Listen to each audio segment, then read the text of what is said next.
Murph, Greg Murphy, finally welcome to my podcast.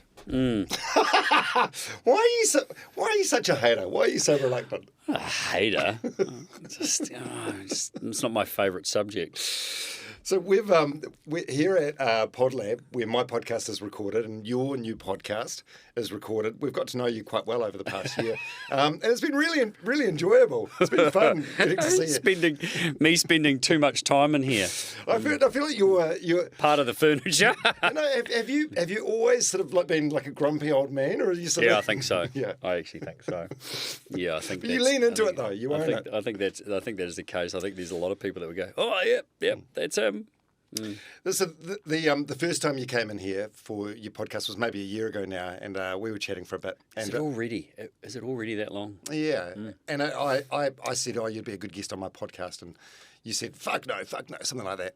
And then you sort of softened and said, "Look, if you ever get really hard up, we'll do it one day." And here we are. Finally. Yeah. It's like 8 o'clock at night too. It's been a long day, but we're finally making it happen. Why are you so uncomfortable, like talking about yourself or reflecting? I'm not comfortable. I don't know. I've been living the life. So it's just. I think I've talked about it in things and aspects heaps of times through TV stuff. So I suppose I don't know. I'm just tired of of listening to myself talk about my shit, I don't know. They're just stories that you've told too many times. You're just sick of talking about them. Yeah. I think, I don't know about it. Yeah. I just, I think there's got to be more interesting things to talk about. Maybe. But anyway. I don't know. Yeah, so what's the difference between Murph and Greg? Because one thing I've noticed from doing this podcast with you, it's a great, by the way, and it's going to go really well, in the driver's seat with Greg Murphy.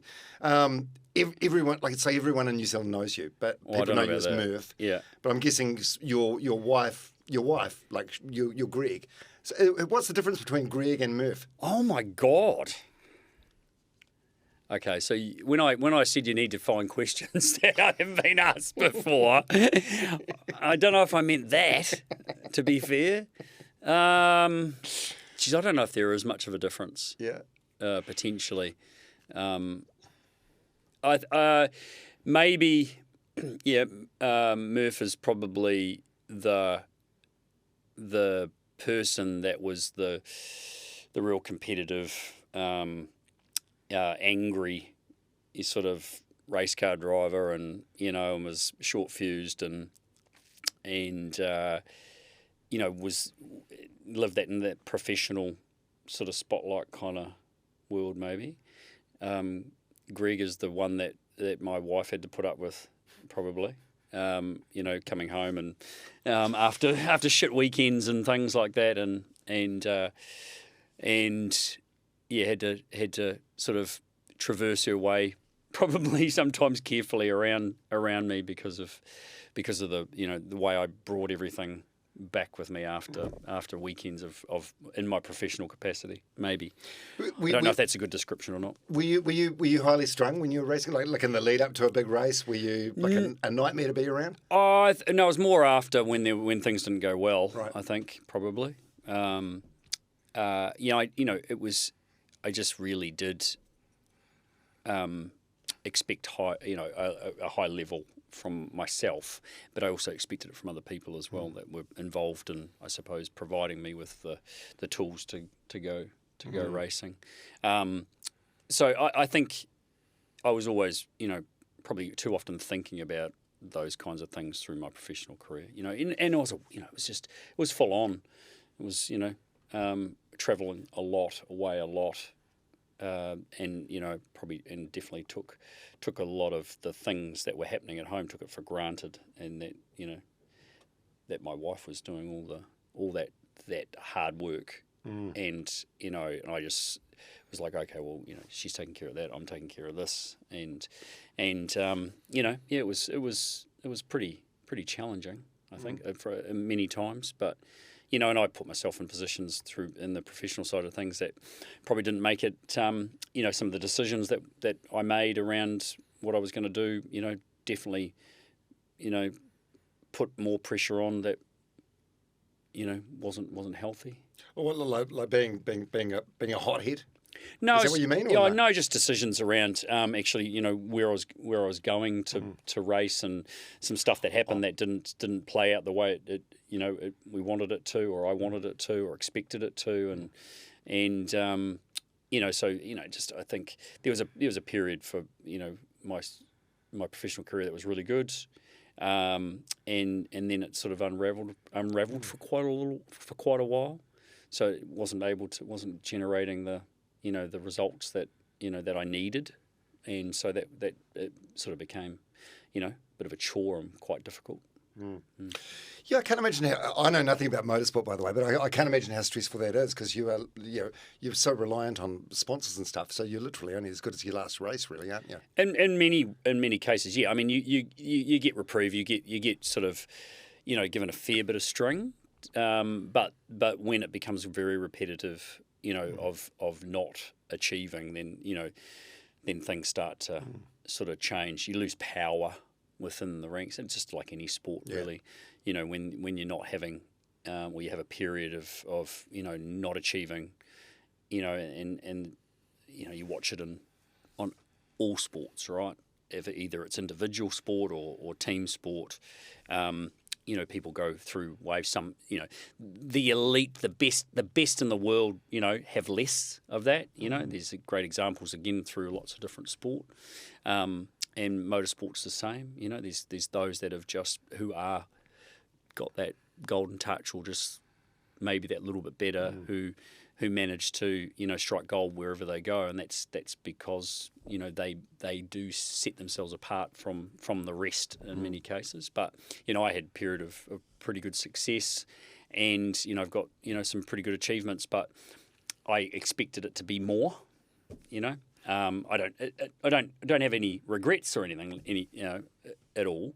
But through when you're actually in there and it's your job, it's your profession, there was quite a long period there where I was not getting out of it what I wanted, and it wasn't just I wasn't just there to make up numbers, and it was my job. I was getting paid to do it, so I wanted to be better.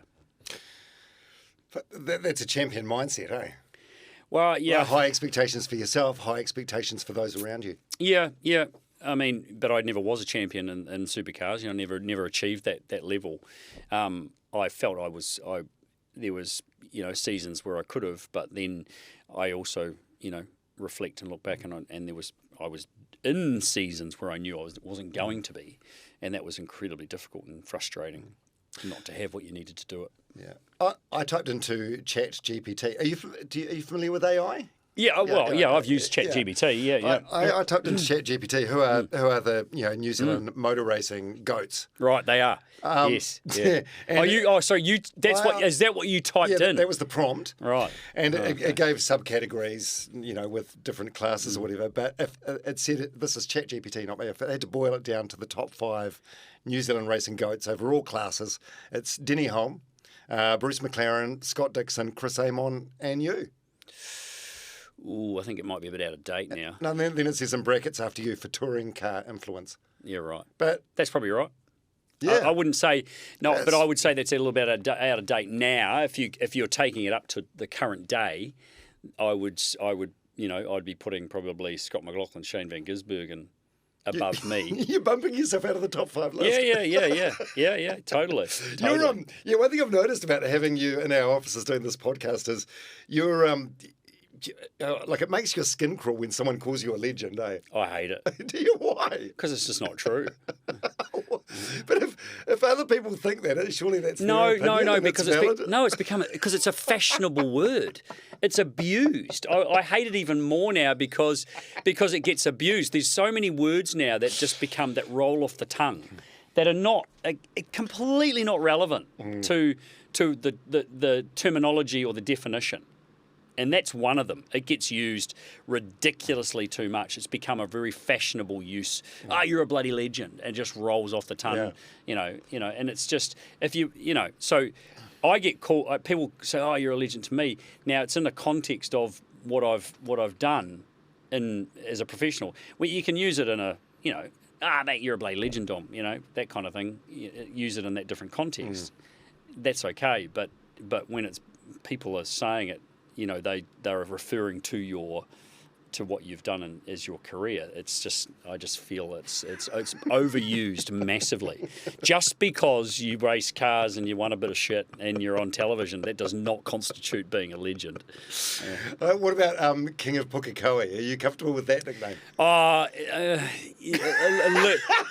A little bit more. But no, I appreciate that because it is a bit of slang. You know, it's just a fun. You know, it's a bit of a made up label, and you know, and I did have a period of time that was pretty good. So you know, sort of that one I can put up with a little bit more. But I appreciate it. But I don't. Yeah, the legend thing is just, again, it's just too widely used. I mean, that should be saved for true. You know, the true definition of the word, and you know, and in many cases those people are dead. You know, in some cases, you know, so and those that have really influenced and created such significant trails, like the Denny Holmes, the Chris Amons, the Bruce McLarens, they paved the trail as to why I did what I did, and all Kiwis that have been successful since. It was because of those guys. You know, that's why. So I think that they fit with that label a little bit better, or much better. I think maybe you don't see yourself the way that a lot of New Zealanders sees you. Would that be fair? Yeah, maybe, but that's also, again, because of basically because you've been put on TV. No, you've done some shit. Yeah, but that's right. But that's why, and again appreciate it. But you got to remember, the reason I wanted to go racing cars was not because I wanted to be famous or be recognised on TV. I wanted to because I wanted to win. I wanted to win car races. All that other stuff just comes with it, right?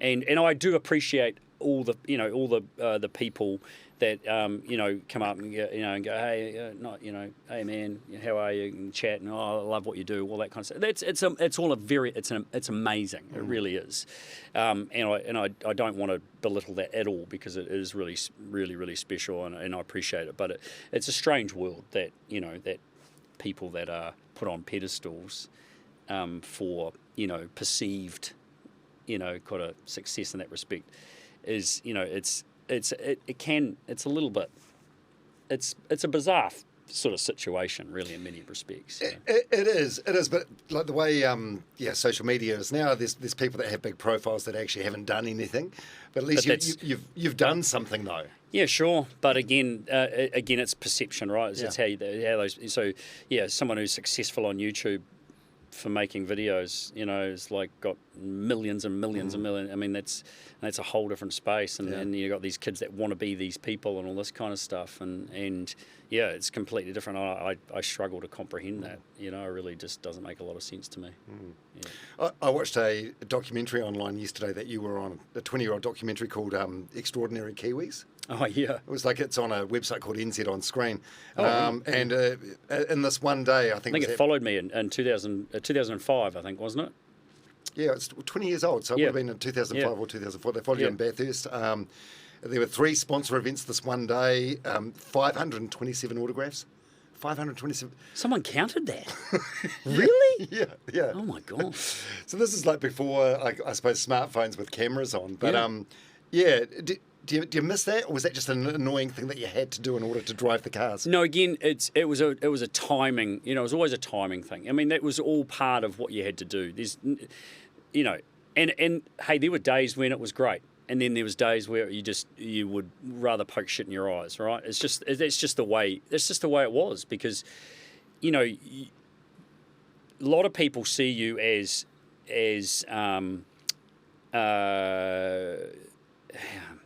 some, you know, because they look at you a certain way, you have to give back. You know, because of that, because you're on television, and you know, you're promoted through all these different sponsors, and you're driving a race car and everything. You know, some people think that you owe them something because they watch you, or they follow you, or, you know, want a signature. You know, and some days it's really really hard, you know, to be put on, give them what they want as well. So it's really hard work sometimes, because some days it's just your days are shit. You have a shit days. It's a day. That's work. You know, when you're a sport, when you're a race car driver, that's your job. It's not, you're not doing it. I mean, you want it to be fun, and some days it is. It's incredibly enjoyable. And then other days it's just goddamn hard, just like every other job, right? The difference is you're seen through a different lens, right? Because you're on TV, right? And you've been given this platform, and you're good at something. So, then all of a sudden you're open to all sorts of other, judgments and opinions and all that kind of stuff. And that stuff didn't worry me one bit. But some days are just shit days, and that's really challenging to deal with. And we as race car drivers, I think, we get the comment is a lot of the time is like, oh, you guys really are good in front of media.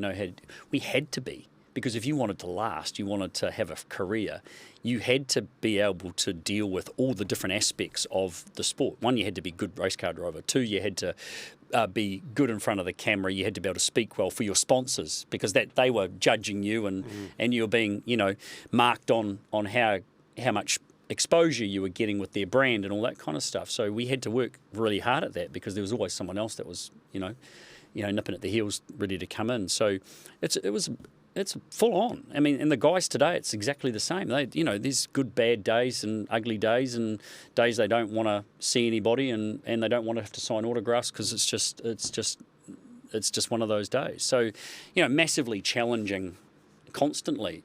When things are going really well, everything's easy. Everything's really, really easy. So yeah. Were you always good at those things?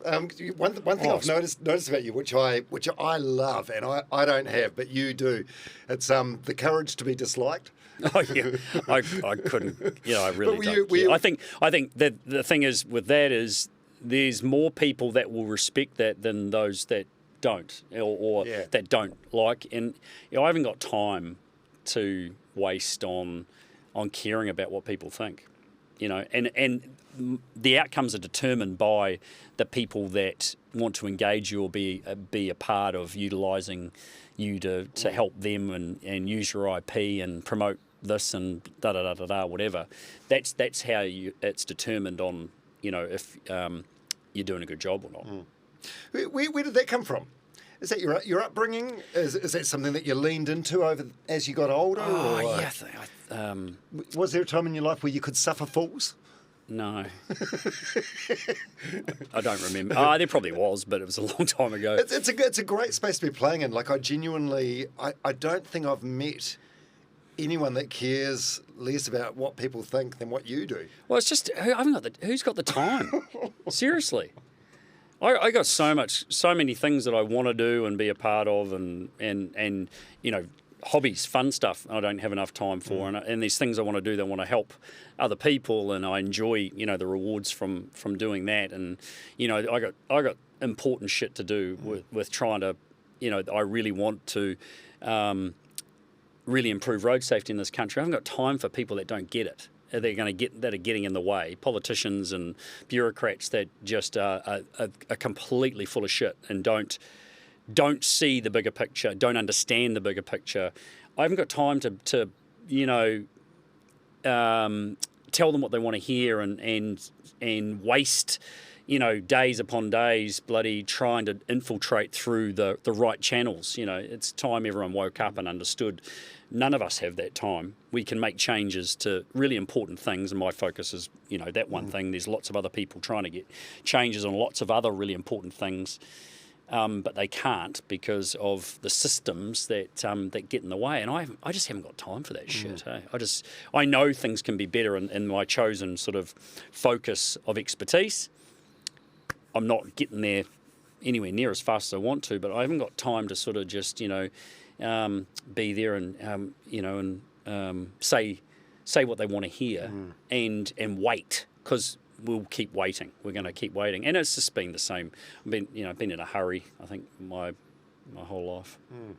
Yeah, it's funny that you bring that up, because on that TV show I was talking about, Extraordinary Kiwis, there's a quote from you in there. You say something like, I feel a lot safer driving 300 Ks on a track than 60 Ks on the open road. So even if this isn't like a post-racing thing. This is something that you've always sort of had. Turn that off because that is freezing, and I've got a jumper on. We can turn it on. Yeah. So even in your racing heyday, you were still passionate about road safety then. It's not like a post-racing career thing. No. I think that was probably that statement was probably really just emphasising, how safe it is, because again, that was the perception of motorsport, right? And it still is today. The perception of motorsport is it's really dangerous, and that's what gives it a little bit of intrigue, is because you're going really fast, and we're always talking about speed. So probably when I made that statement, it was more about the fact that we're incredibly safe in these cars. They're built really strong, and I don't feel in danger at all travelling at 300 k's, but out there on the open roads when there isn't the safety that we have, and everyone's travelling in the same direction on a race route, supposedly you're up against it very differently. So I think it was two sort of different things. At that time I was more focused on just trying to not oversell the sport being this really incredibly dangerous kind of place. And I feel it was a lot safer. Now, that statement is true, and it can be used more in that road safety sense. That and without doubt, it's still the same thing. You are much safer. You do not want to have a crash at 50 kilometres an hour in a road car. You just don't want that to happen. It is an incredibly horrible experience, and it's the outcomes are determined by things at that point you have no control over. You've had a crash, eh? I didn't know this until you brought it up on one of your podcast episodes. Yeah. You rode off a car when you were young? Yep. At what age? I was 19. Right. Yeah. Yep, 19. And your passenger, a female, almost died? Well, no, didn't, but very easily could have. Like, it was just a terrible experience, and reasonably vivid still to this day. I was driving my little Datsun 1200, dropped a mate off out at his place, which was only 15 minutes out of Havelock North. Out towards the beach, and dropped him off at home, and we were on our way back into town. So really dark, and we were in the country basically, and I was fatigued, absolutely dead set, without doubt fatigued. So I did have alcohol in my system as well. Wasn't over the limit, but it's when it was 400 milligrams per 100 mils. That's when it was 400, and I think I was like 300. So well over the limit today, but not at the time. But it was without question it was an influence on me at the time. And again, I thought I was 10 foot tall and bulletproof, and I thought I was fine. I know I didn't feel intoxicated. I felt okay, but it had been in my system. I hadn't driven for hours and hours. Well, no, for a long time. But I can't remember now how long it was before I'd had a last drink. It was probably 4 or 5 hours or something. But anyway, it was like after midnight, and it had been one of those. It had been a weekend, Easter weekend, and we'd been, me and my mates and everybody. Kanye's trying to get out, mate. Yeah. We'd all had a pretty, large weekend. Catching up was just, lots of enjoyment, lots of fun, lots of. Lark. And, anyway, I decided he wanted to go home. I said, oh, yeah, I'm fine to drive, no problem. So off I went. Road I'd driven heaps of times, heaps and heaps. Come back, just not concentrating enough, and drifted slightly wide and dropped the left-hand side of the car off the edge of the tar seal onto a gravel verge kind of thing. And before I didn't even know. It was just rotated 180 degrees and was on the other side of the road on a grass bank and down a slight bank, and it came to a stop against some trees. I mean, we're talking, 1970s technology of car safety, so there isn't any. And it was one of those things, the B pillar was pushed in behind the passenger, So, if the seat had been slightly different, or we'd hit at a slightly different point, the outcome would have been completely different, without doubt. So, in the middle of nowhere, pitch black, and no one anywhere to be seen. No cell phones or anything. This is 1991. So it was a terrifying moment, and it was a massive wake up call.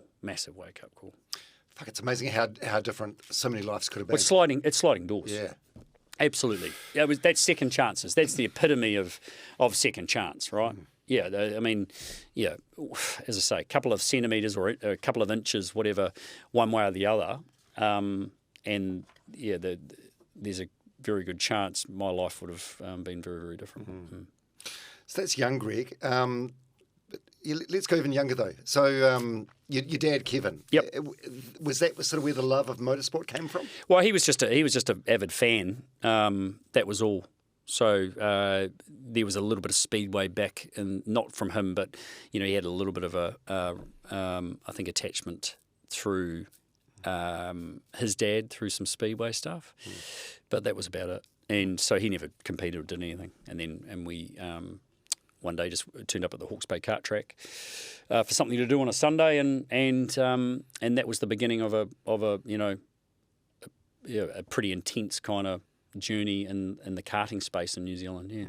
Did you won a TV or something first up? Well, not first up. So I mean, that was a little bit later on. So I'd been racing karts at the stage for, I think it was probably around 10 years, and listen, we came from a very modest background. It was simple as that. Dad had sort of a bunch of different jobs throughout, that period that we were racing. At that point, he was a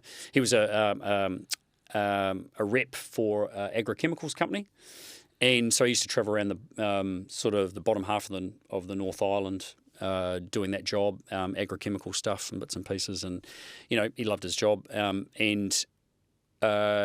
so we put everything into karting, and anyway, there was this one, the sort of the motorsport Bible of the time was called the Speed Sport magazine, which was really, really famous amongst motorsport heads in New Zealand, and it used to come out, I think it was monthly. And this one day we got the Speed Sport magazine, and inside it was an ad for this Formula Ford scholarship, first of its kind in New Zealand, effectively.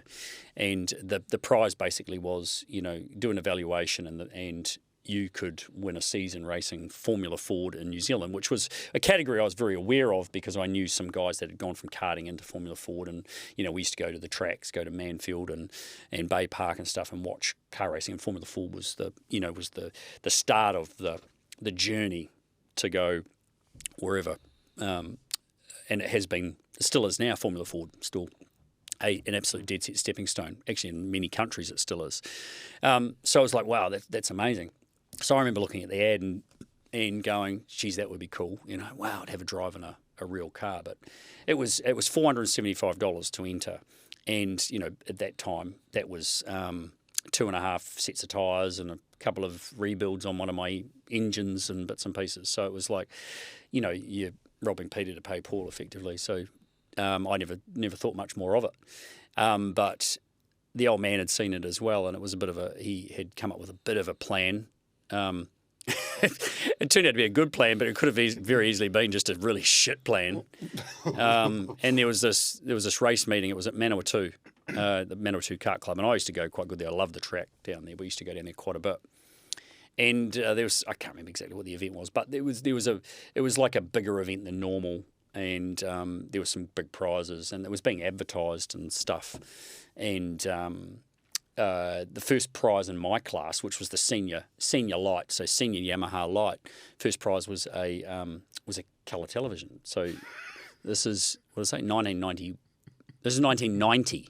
1990. Yeah, the fact that you state it's a colour television, that sort of ages the conversation. Yeah, but it was a bonus. No flat screens, remember? You remember? No, big box. Yeah, with massive big tube in it or whatever. And I was aware of this, that this was the first prize for my class. I was like, oh shit, I'll win that.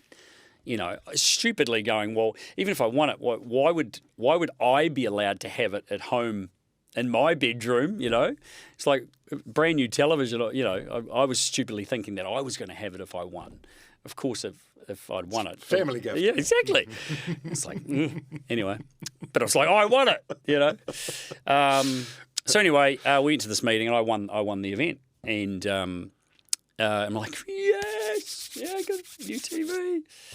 Anyway, little did I know, my old man had already sold the TV before the event. Sold it for enough money. I don't know. I can't remember what it was worth, but I mean, back then a TV, a decent. They were so expensive. They must have been expensive. So, so he'd already sold it to someone based on me winning the event, which hadn't even taken place. And so I'm thinking, here I am, got this, and basically next, my old man's fucking giving the TV to the new owner, which was already, who I think was someone at the track maybe or something. I can't quite remember that detail, but anyway, he's like, no, we got the money. We're entering that scholarship. So that money was used to enter the Formula Ford scholarship, which I duly. Well, I was up against a lot of my peers that I was racing karts against, and at the final to judge the winner, there was out of the 6 finalists, 5 of them were guys that I was racing week in, week out karts with.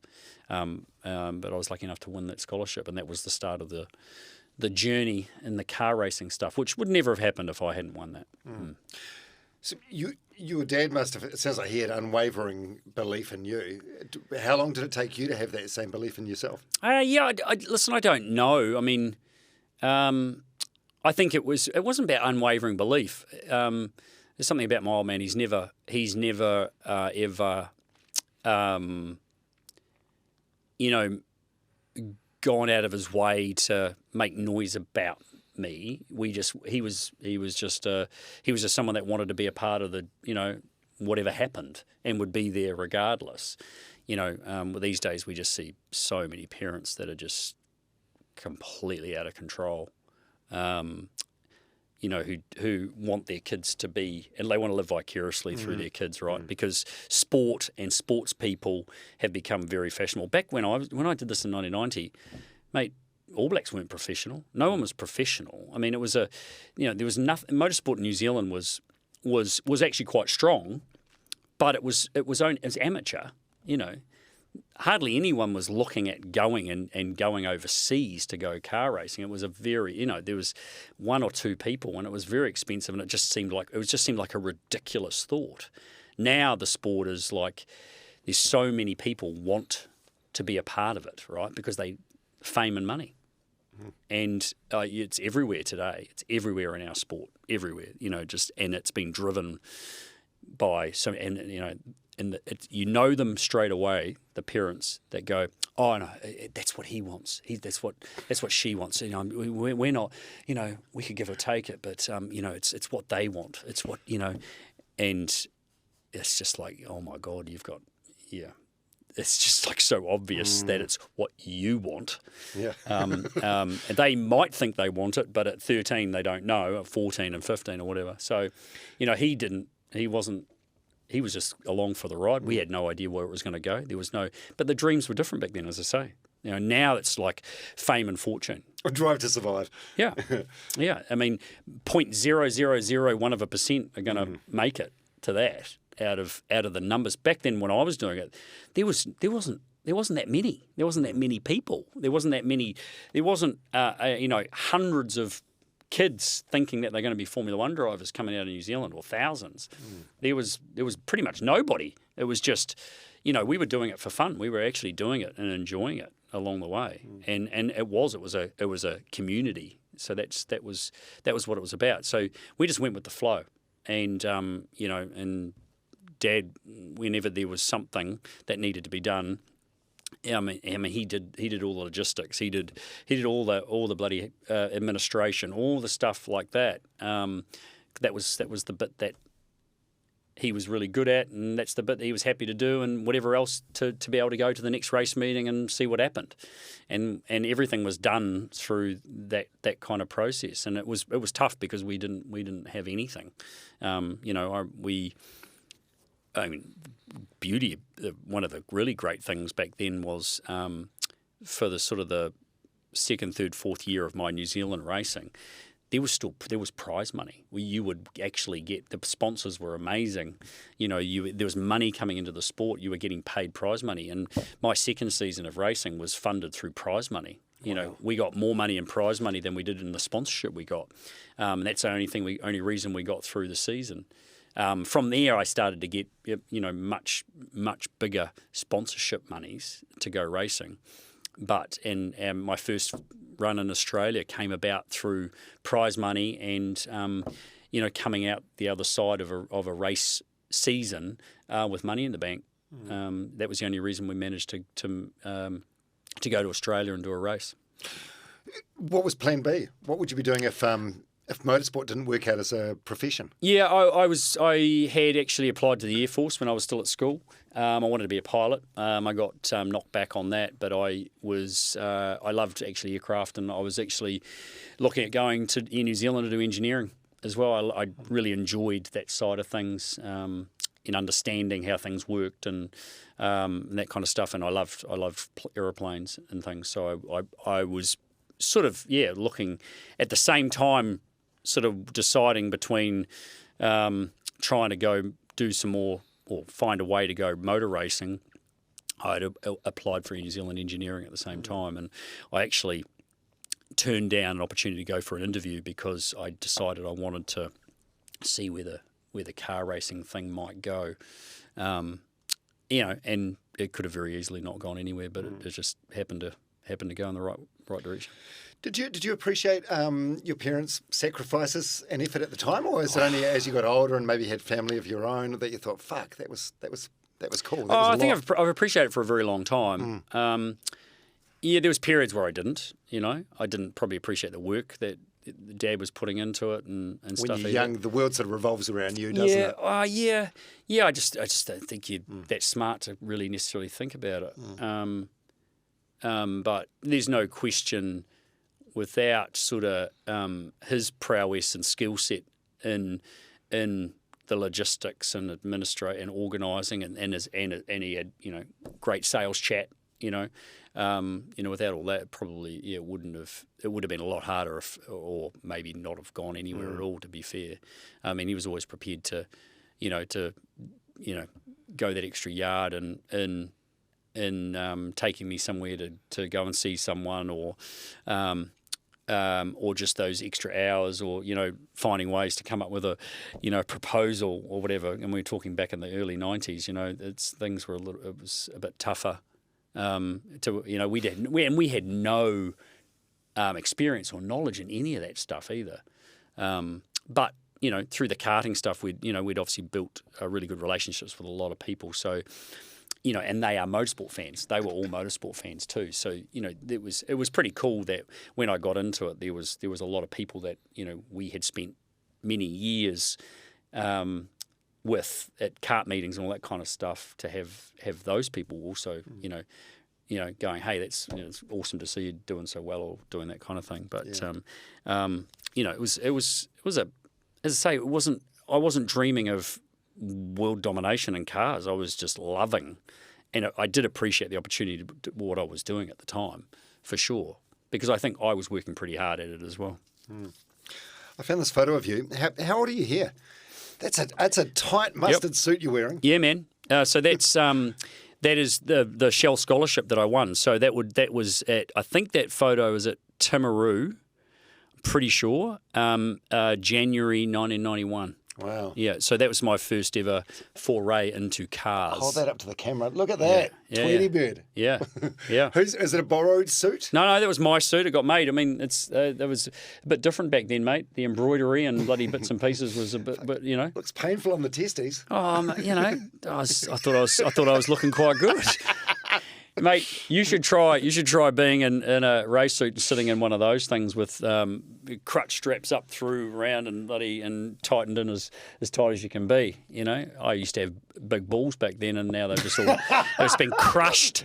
Melted away. Yeah, crushed into, you know, tiny little peanuts thanks to the seat belts in a racing car. One thing I've noticed in doing like as much research about you as what I possibly can, there's very little about you off the track out there. Like, is that sort of by design? Have you deliberately sort of kept... You mean family and stuff? Yeah, Monique, your wife, you've sort of kept her out of it? Yeah. No, well, you know, it was... like, it's probably a bit of me, but also she didn't... I mean, she had nothing to do with motor racing. She couldn't have given two bloody dicks about it, to be honest. It was, we met through unrelated stuff, and she's was never knew nothing about car racing. She's from Wellington, and when the Wellington street race used to be on down there, it was a pain in the arse and an annoyance to her, because there was all these people in town, in Wellington that, don't belong, and they should bugger off where they came from, So it was like, couldn't have cared less. And, but she's obviously was the absolute rock behind it all. But she didn't want to be at the racetrack being seen in front of cameras and things. It wasn't, as far as she's concerned, it had nothing to do with her. So. Yeah, this isn't something that I noticed, but Jazz, who's the studio manager here, she noticed whenever you come in, you've always got like nicely pressed shirts. That's me. Is it you? I was thinking, shit, no. Oh, no. You do. You've always got nicely pressed shirts. No, there's no way that she's not that kind of. She's not pressing all your shirts. Oh shit, no. You're pressing your own shirts. She's like, I'm not doing that. Fucking hell. Do it yourself. Absolutely. She's like, I've done enough in my life for you. I'm not bloody doing that shit. Yeah. I'm like, that's fine. Well, so you press your own shirts. Hardly. Yeah, I mean, I think I must just hang them up really well. Right. Yeah. How funny, Jazz. That's so funny. Anyway. So so yourself and I don't mind ironing, actually. Yeah. I don't. That's weird. I mean, I think it's one of those anal bloody things. It's like, and then once you start, I'll go through the entire rack. Once I get going. It's quite sad. Is it a perfectionism thing? Oh, it could be a little bit of that. Yeah, I am about lots of things, but I'm not about lots of other things too. Yeah. So your wife Monique, and you got 3 kids together: yep. Ronan, Cormac, and Neve. Yep. And the 2 boys are drivers. Yeah, they've both dabbled. Yeah, they both dabbled. I'm their worst nightmare because I'm the opposite dad, because I want them to go off and do other things that are much more much more achievable and much more productive and beneficial in their lives than going car racing. Right. So like almost the opposite of nepotism. Yeah, discouraging them actively. Yeah, it's just it's a tough game. It's a tough game. And I as I say, I'm not one that wants I don't need my sons to be racing to live vicariously through them in that way. Because I've been there and done that. Unfortunately for them, I'm their worst nightmare, because I've been there and seen it and done it all. And I know how challenging and how difficult and hard it is. And the only way to get there these days is really there's only one way. One, you've got to be an incredibly talented race car driver, and you've got to have a bottomless pit of money. Some will get there with just talent, for sure. If they get the right support from other people and it's recognised, their talent's recognised, there's some good examples of that. And sometimes timing comes into it as well. But it's the money. The money is just, it's an excessive amount these days compared to what it was when I was doing it. Yeah. And you've got to just keep spending and spending and spending and spending and spending. And you've got to be able to commit it and justify it. If you can't, if you don't have it and you have to go looking for it, your time wanting or needing or being a race car driver is going to be very limited. Yeah.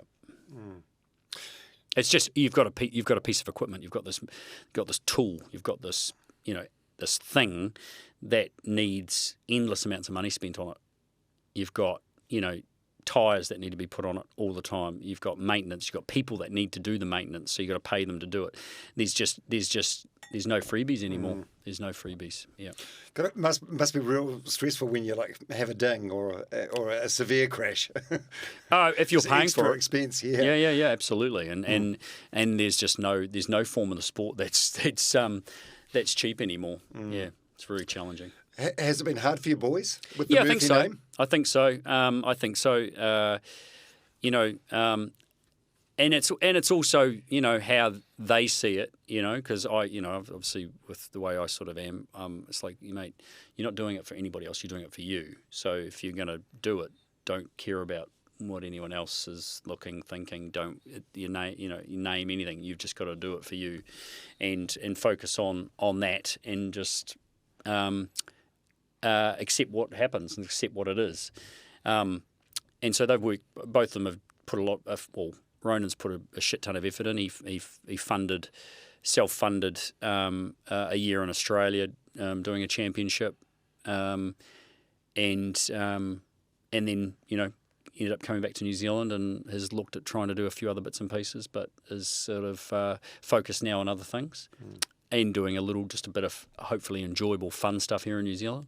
And then Cormac has had a couple of cracks at one of the championships here in New Zealand, and has struggled a bit to get it to be where he wanted it to be, and has realised what's actually, I think, more important at the moment in his life, and that probably doesn't involve going car racing. So, yeah.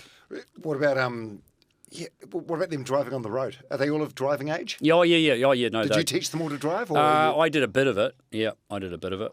Do you worry senseless when they're in the car with friends? Or I do worry. I do worry a bit. I think that learning some of the skills that they have learnt doing other things, motorsport related stuff. Ronan's done a lot more than Cormac, but I think they have. And I've unfortunately again been their little Greg on their shoulder, in their ear, reminding them of what, and they know what I did when I was young, and I've told them, been open and honest, and I'm just like, you just cannot afford to do the things that I did, because it's just, you've just got too much other good stuff to do. So you've got to be able to, understand that, access the, know the risks, and be better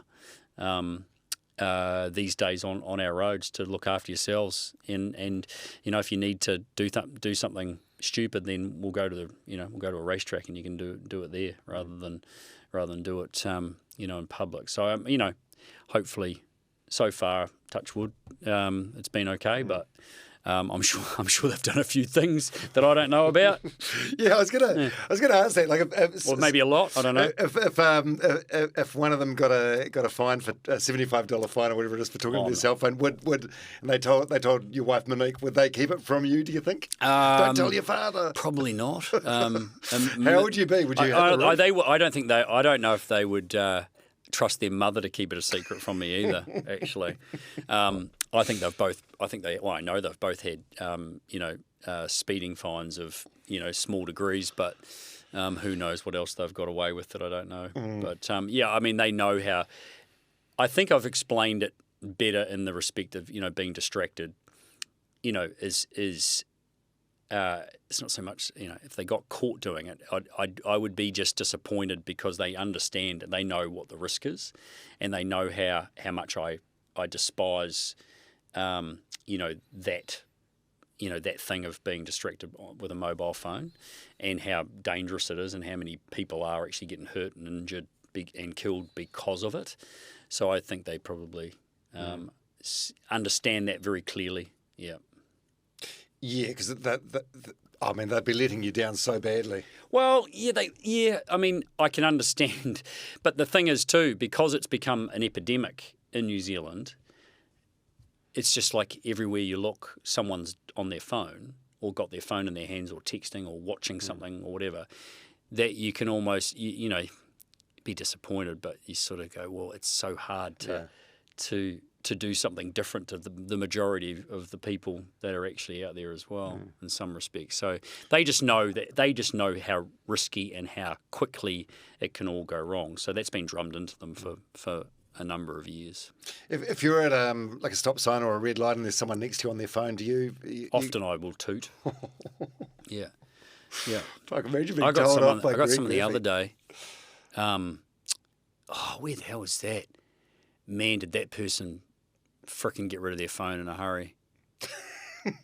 Not because they recognised me, but I was so furious. It was in a situation that it was just like, what? Oh, it was on the, no, what it was. It was on the motorway. It was at Merrymerry. I'd left Hampton Downs and I was on the motorway, that's right. And I drive up behind this car doing 80 k's an hour, and it's 110. No, it's back to 100 k's at that point, and it's moving in and out of the white line, and I pull up alongside it, and it's a guy probably 50-something years old. It might have. I don't think it had sign writing or anything on it. He had the phone. He's got his hand on the steering wheel, holding the phone with one hand, and one finger texting on top of the steering wheel. And I slowed down, and I was like, brrr, on the horn, like next to him, and he finally went low, and I went, fucking like that. He's like, oh, and put the phone down. And then he all of a sudden he's doing 100 k's again, and he's behind me. He wouldn't pass me. I was hoping there was going to be a cop. I was hoping there, because there's often a cop just up the road. I was going to pull in and go, that bloke there, because it is despicable behaviour, and it's just so ignorant, so ignorant that if something had happened and he was never going to be able to react in time, you just don't know what the outcome is, and that's the ignorance to it, is that you don't care, you're oblivious. It's more important right now to be writing a note on your phone than focused on driving your 2-ton car at 80 k's an hour, on a road with all these other people. What do you think the solution is? Is it tougher penalties? Yeah. Draconian, yeah.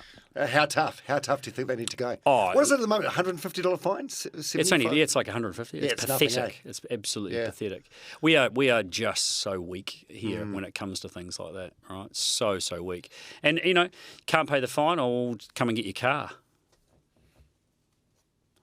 We'll take your phone. You can't do the worst. You can't do that. What? So what would you prefer? That person actually drives into the person saying you can't do that. Would you like them to drive into your family? Well, no, that's a bit extreme. Why wouldn't it happen? Why can't that happen? Why can't you, the one saying you can't do that, why can't you be affected by someone else doing something like that? No, I haven't thought of that, have I? But it happens every day. Other people get affected by other people's stupidity. Why can't it be you? You've got to go draconian. You've got to change the laws, and it's just like, we are not having this anymore. It's really easy. Don't do it. It's so simple. It's a law. It's a law now. You're not supposed to do it, but people do, because it's like we're so weak and pathetic when it comes to, making, holding people to account for their stupidity or breaking the laws. We just are like, I've got to give them a second chance and a third chance and a fifth chance. Oh, they killed someone. Oh, shit, we should have done something about that, shouldn't we? It's just rubbish. Yeah, I think so many people do it. The police don't even sort of police it. Are you good 100% of the time, or if you're at a red light, will you glance at your phone, or is your phone in the glove box? No, it's not a glove box. It's connected to connected to Bluetooth. Okay. I use what's the name, Siri and stuff to if I need to do things. 100%. Red light in a queue of traffic. I've looked at it. I'm not going to say I'm not. That'd be a lie. But I'm not driving down. I won't drive down a road or on a motorway, and be watching my phone and texting on it while driving. Well, if you're behind someone, you can almost, like you were saying before, this person was going over the white lines. You can tell when someone's on their phone. Hey, if I did that and I got caught, it'd be like, yep, okay. I mean, absolutely. And it's just the amount of people that you see, right? They think you can't see them. They think you can't see them looking at their phone because it's below the dash. No, you can tell them. Look, you're looking down. It's obvious. It's the amount of people in the mornings around schools in their Bluetooth capable cars, all can be connected to stuff on their phone or driving and looking at their phones with their kids in the back. It's insane. It's like these people just have got no comprehension of what the hell they're up to, and it's because they're addicted. They are so addicted. And Nathan Wallace on my podcast and stuff we've done with AutoSense, he just explains all that stuff so incredibly well about why this is the case. So, yeah, it's a real hate of mine. This is going to be your legacy, eh? The road safety stuff. I don't know, and I don't care. I just all I want to do is actually get some common sense within the lawmakers and within the people that determine these things. That's all I want, because it's ludicrous that they don't make the most simple changes to try and improve the situation out there. Unfortunately, there's hardly any experts, if any, in transport in that space anymore. You've got ministers that are just absolutely under the pump because they've got so many serious portfolios. They're not experts. We've had transport minister after transport minister who's not experts. They're not experts in road safety. They're not experts in transport. They all behave like they are, but they're just not, and you can't blame them for that. But they're not surrounding themselves with actually experts. They're surrounded by people that do research, who don't know, and so therefore we're trying to get the outcomes required are incredibly challenging, and it's not the only portfolio. Transport's not the only one. There's plenty of other things, I'm sure. Yeah. There's other people that are experts in those areas would be just as frustrated as what I am about it. We've been going almost an hour. You said to me this podcast won't go for longer than 15 minutes. I'm very disappointed in myself. We're just scratching the surface. Oh, God. We haven't even gotten to the fun bit yet, reflecting on your remarkable career on the track. Well, that's where we'll stop. What do you miss and don't you miss about competitive driving? I don't miss the disappointment and the frustration and not being able to get out of it what you signed up for. But I do miss. I definitely still miss that feeling of driving a car really fast with a car 6 inches off the front and 6 inches off the back. The buzz and the thrill of that kind of competition is something that was just which is why I wanted to do it. That thrill and that buzz. I mean, winning is incredible. It's all you want to do is win. Sometimes I wish I didn't, because that's all you want after you've won. After you've had one win, that's all you want. That's the only thing that matters anymore, and there's nothing.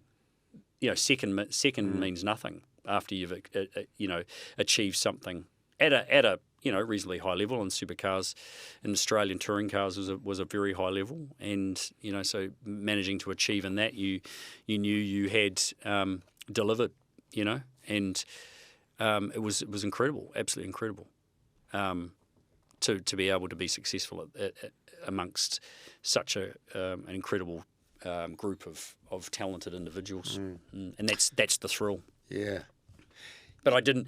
But when I finished, I was relieved, because I didn't see that I was going to be able to achieve that feeling again.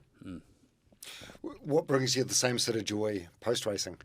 Watching new skilled talent, watching and supporting the up and coming talent coming through, watching. When I was doing the TV stuff for supercars, watching Shane Van Gisbergen and Scott McLaughlin, those guys just doing the most incredible things in the teams and in the cars that they were driving. That gave me a huge buzz. And the other Kiwis all over the world competing at the highest level.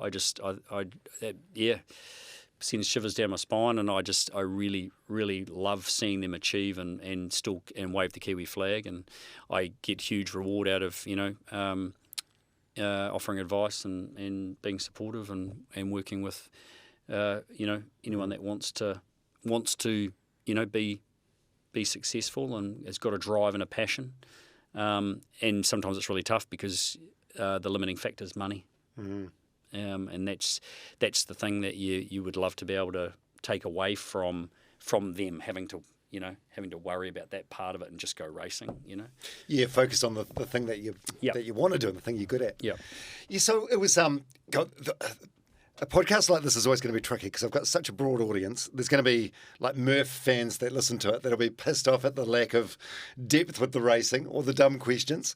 And then there's people that don't know anything about that. And, you got to sort of play to both of those, I guess. But it was Bathurst where you sort of became a legend. Oh, Tom. So 4 victories. You're pushing it. 90s. Peter Brock was a legend icon. Yeah. We'll get into Brocky.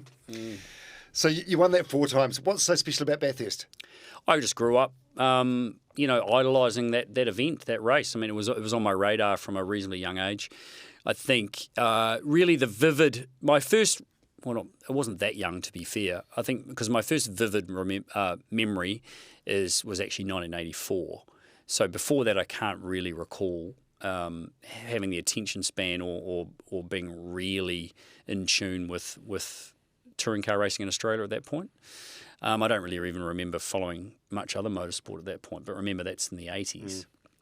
So 1984, and Dad was loved that event. I mean, that was the only event that was actually live on TV. I don't know when it first became live on New Zealand motorsport, on New Zealand television, I should say. But 1984 it was, and I remember lying on the floor at home and watching Peter Brock in his Dayglow orange and white Group C VK Commodore, do the shootout, start from pole, and win that race that year. And it was just like, whoa, it was the car to start with. It was like I was just like, that is the coolest car I have ever seen. And I was just fixated on it, and that's sort of when I really became, I suppose, much more attentive to motor racing.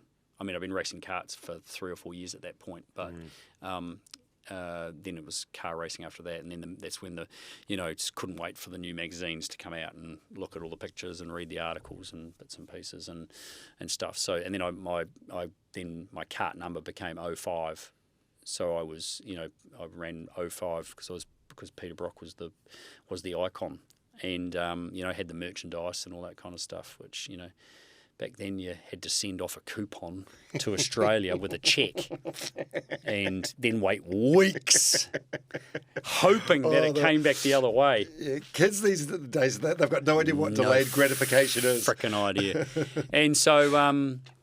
So that was really the beginning of it back then, and then from that point on, I was an avid sort of follower, and I remember Dad going down to the Wellington Street race, and it was just like he went down with mates, and I didn't go, and it was just like, oh God, what's this all about, And then I finally got to go down there, 1988, I think it was. Wow, it was the first time. Just hearing that stuff, the way you talk about Peter Brock, it almost gives me goosebumps because, it's like a full circle moment later on as a grown man. You totally. were a teammate with him. Well, it was at the Wellington Street race. My mate and I were down there. We'd gone down there with Dad and whatever, and we were just wandering around. And it was quite incredible kind of experience. It was the first time I'd been at a track with, these heroes that were there. And actually, Peter was driving a, pretty sure was that 80? No, it was 80. It was 88, I think. He was in a BMW at an M3, which was like, oh my God, he's not driving a Holden because sort of there was changes going on and bits and pieces, and he'd sort of soured the relationship with Holden. But anyway, he was still Peter Brock, and it was still a mobile sponsored 05 and all that. And we were just standing there looking at his car in the one of the big sheds on the dock, or the what's the name, the wharf at Wellington, and he was just standing there, and I was just like, and he wandered over and he started, oh, g'day fellas, how you going? I was just like, who's he? He's Peter Brock's talking to me. Holy shit. It was just, and he was just chatting away, blah, blah, blah. And I can't even remember if I spoke, but he was just, he was there, and I was just like, and reinforced it, just solidified my his icon status with me, And so that was the first time that we engaged, and then What age? so I was 16. Wow. And Still at school. Yeah. And to think, it was a number of years later, as it turns out, but the first touring car I ever drove, first V8 touring car, in 1995, was Peter Brock's 05 Holden Racing Team Commodore. And I don't think I'd met him again before that. I can't remember. Maybe I had, because I'd been in Australia through a bit of 1994. So I may have, although I don't recall. But so did you tell him? Yeah. We had a brief conversation. Yeah. He was always, really interested in all that kind of stuff. But yeah, the first ever touring car that I drove, let's say V8 touring car I drove, was his car in about May or June 1995. Yeah. And you ended up becoming like friends. Yeah. Mates. He was incredibly easy to get along with, and always, really offering of advice and information. But he just treated you like he'd known you for 20 years. That's what he was like. And so it's very easy to spend time with, incredibly easy to spend time with. It was quite surreal. Were you able to be yourself around him, or was because he just made you, because you were so comfortable. He was not someone that his ego wasn't. He didn't sort of show that. He didn't show, and I mean, he had every right to have a giant ego, but he was like that. It didn't matter who you were. He treated everyone the same. Absolutely treated everyone the same. That's I learned a lot from him around a lot of that stuff. Was never as good at it as what he was. He just had this incredible patience and ability to give time, and that was he got a lot of reward from that personally. Whereas, it was incredible that he was like that. Yeah. And you guys won the Bathurst 24-hour race together in 2004. 2003. Yeah, come on, mate. So, shit research. And I just took that car back to Goodwood a few months ago and ran it at Goodwood, that actual car, which was received incredibly well. Yeah. When you're probably not when you're during that race with him, but afterwards, once you've won, is it a pinch myself moment or a reflection moment? Because it was for many reasons, but it was and again at that time, Pete was just Pete. I don't think any of us probably really sort of saw what it meant. I mean, it was an interesting race. It was a bizarre race because there was really only two cars in it that could win it, and that was that car with Pete, Jason Bright and Todd Kelly, or the sister car, which was exactly the same car with four other Holden supported drivers in it. So, it means a lot more now, I suppose. I mean, it was a big achievement then because you had to last 24 hours, and no one, there was only two ever races at Bathurst that were 24 hours, and the Holden Monaro won both of them, and so that was a huge achievement just to get two cars to the finish like that. But it means more now to have done that, and it has done for a long time that I got to do that race with him and do that, yeah. And I was in the car at the finish, so sort of that sort of adds to the sort of how special it was. Yeah, to do that with someone that you grew up idolising, I know, crazy. It's cooked. But as I say, he made you feel so comfortable and that like you were, that you weren't. You were an equal. He was no different. Yeah, he that's exactly right. He never made out that he was anything special.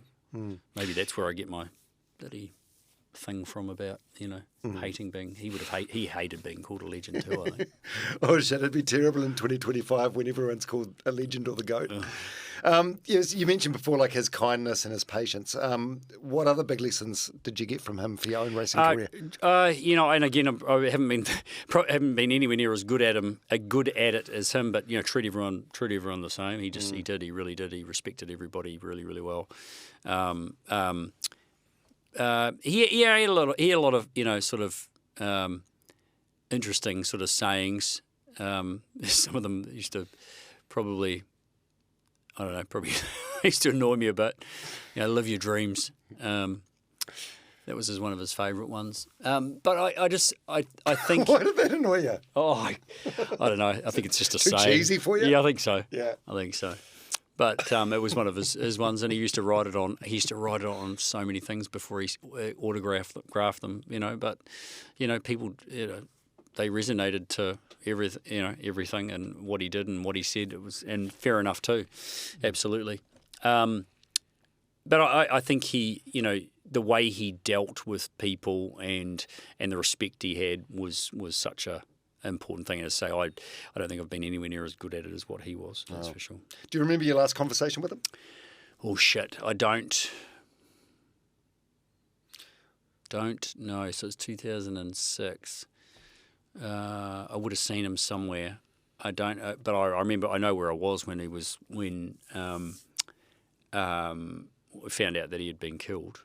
Where was that? I was in Sydney, and I was at a big event.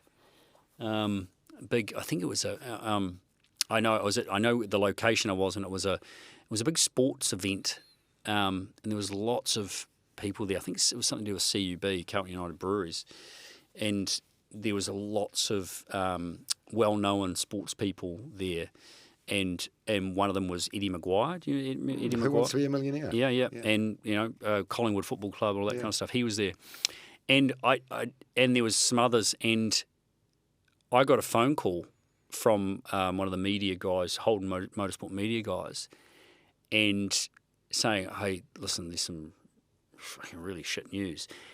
And as I got off the phone, I saw other people sort of like, and then I saw Eddie Maguire, and he was like, "Is it true?" And I'm like, "I've just had a phone call," and you could see, it was almost like when you see these days, a notification comes up about something bad in news or whatever, and they go ding, ding, ding, ding, ding. It didn't quite happen like that because it's not 2006, but it was just all of a sudden the spread of the news around, hundreds of people in this room, and the noise just disappeared, and they actually, everyone was like, we need to. Is this confirmed? Is this And it did. It got. It was confirmed, and it was actually, there was an announcement made at this event that we were all at. So it was incredible. Fuck, you must have been devastated. Oh, just the country was devastated.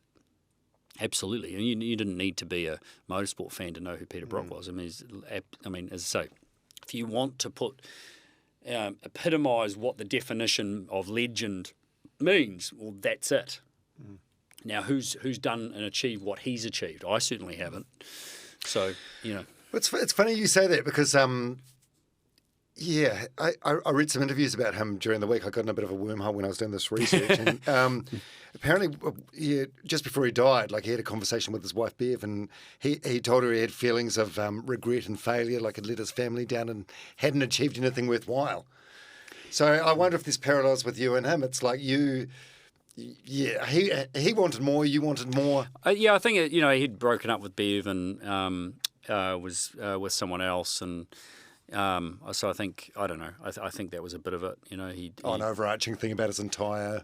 Yeah. He'd become very spiritual in many ways, and he had a very different outlook on things. Because he wasn't a possession guy. He was just so happy on his farm, driving a tractor and mucking around. He didn't have a lot because he never cared about money. He really, he was terrible. Actually, he was a shocking businessman from all accounts. Because it wasn't important to him. Other things were. But I think that was something that he felt he hadn't done well. I think was. it was how he'd sort of gone through that phase of his life, and had left Bev in bits and pieces. So. Yeah. Well, apparently in his last conversation with her, he said something like, I've lost my timing and I just know this is it. That wasn't long before. So he died by, I think, crashing into a tree in a rally? Yeah, he was at a tarmac rally in Perth, yeah. Can you resonate with that quote? Like, as a driver, do you feel like you know if your timing's off? Is that a thing? No, I don't know. No, I don't. Yeah, who knows what he exactly meant by that? I don't think they were related. Yeah. He was still. I mean, we don't know. A lot of us don't know why he was doing those rallies and doing that stuff either. I think he gave his reasons, but it didn't make a lot of sense as to why he'd be putting himself in that position to do that stuff. So it was incredibly tragic. Yeah, as we've talked about in this chat, like it's far safer to be in one of these cars than what it is to be on. Oh, not that one. He wasn't. He wasn't safe in that. Yeah. I mean, that's a whole different situation because those types of rallies, Targa rallies, the risk is very high. And he was actually in a car that was a kit car. Effectively, it wasn't a racing car. So it was. The mix of trees and the vehicle he was driving were never going to go well if they combined. He wasn't on a racetrack in a safe environment. He was in a very risky environment. So it was. Oh, so it's not one of those situations where it makes you think, "Fuck, do I want to be doing this? Is the risk too high?" I don't know. Yeah, as I say, I'm not really sure why he was doing it in the first place, and what made him think it was a good idea. Maybe it was just he did enjoy doing lots of different things, but it just didn't seem to stack up as to why we would be putting himself at that kind of risk. So it was I think there was some other circumstances I don't recall, about it, but it was just one of those things you just look back on and go, Jesus, shouldn't have happened. Yeah. One thing, God, I'm almost getting nervous to bring this up. One thing at Bathurst, which cemented your status as a legend.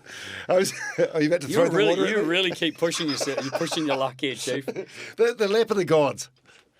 The lap of the gods. I didn't name that, by the way. Yeah, but just to ensure people don't think I'm a real wanker. No. But for anyone that doesn't know motorsport, what is the lap of the gods? It was the top 10 shootout at Bathurst 2003. That year, the shootout time that I did was substantially faster than anyone had ever been around the mountain, and it was a time that shocked everybody, including me and my team, and something that just didn't. If someone had said that to you prior to the shootout that year that someone was going to do that lap time, everyone was going, you're bonkers. You obviously don't know anything about the sport, kind of thing. And I would have agreed. But it was a moment that just was pieced together through, I think, a bunch of different things, and including being given a really, really good race car that I had a huge amount of confidence in driving as fast as I could.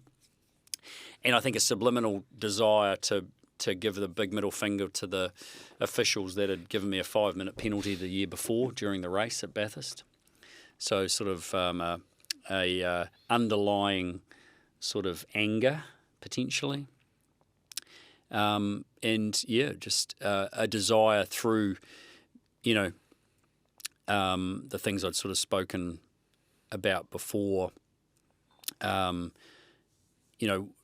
when I was talking about 1984 with Peter Brock in the shootout, the shootout all of a sudden became this focus for me. I just thought it was the best part of the whole weekend of Bathurst weekend was watching the 10 fastest cars go out there and lay down a lap time all by themselves on that amazing race circuit. And get the chance to see how fast they could go, fit to shoot out for pole position. And I just thought that was the coolest thing ever. And then I got a chance to go to Bathurst. I'm like, holy shit, I'm here. And then I got a chance to, be in the shootout, and you're like, I'm not going to waste this opportunity. I'm not going to waste the chance that I've been given here. This is so incredible. And so every time I got to do it, which, God, I can't even remember how many times I did it, but it was the same kind of idea. It was just like, you've got to make the absolute most of it. But this year, in 2003, I was the quickest qualifier, so I was the last car to go, and it was just something a little bit extra that year, and managed to. It was perfect conditions. Like, conditions were absolutely spot on as far as weather and everything goes, and it'd been a race car that had been fastest in a couple of the practice sessions at least, and fastest in the qualifying, and so it was the best race car I think I've ever had there, and I was determined to not leave anything on the table, and that's what I did. So it was 2 minutes and 6 seconds. Yeah, 2 minutes 6 seconds, 0.8 something, 0.85. What would a standard lap be for you? Well, we'd qualified the day before, Friday afternoon again, which was actually pretty good conditions, very good weather conditions. There was 3 cars, myself, John Bauer and Mark Scaife. We all qualified on a 2:07.9. So 2 minutes, 7 seconds, 0.9. All 3 of us were on the same lap time, basically the same lap time, separated by hundredths of a second. And no one had ever been under the 2:08 bracket. So 3 of us had gone under the 2:08 bracket, and that's the fastest anyone had ever been around there. So I was the fastest anyone had been around the mountain on Friday afternoon, and then on Saturday, for the shootout, it's a matter of being the fastest again.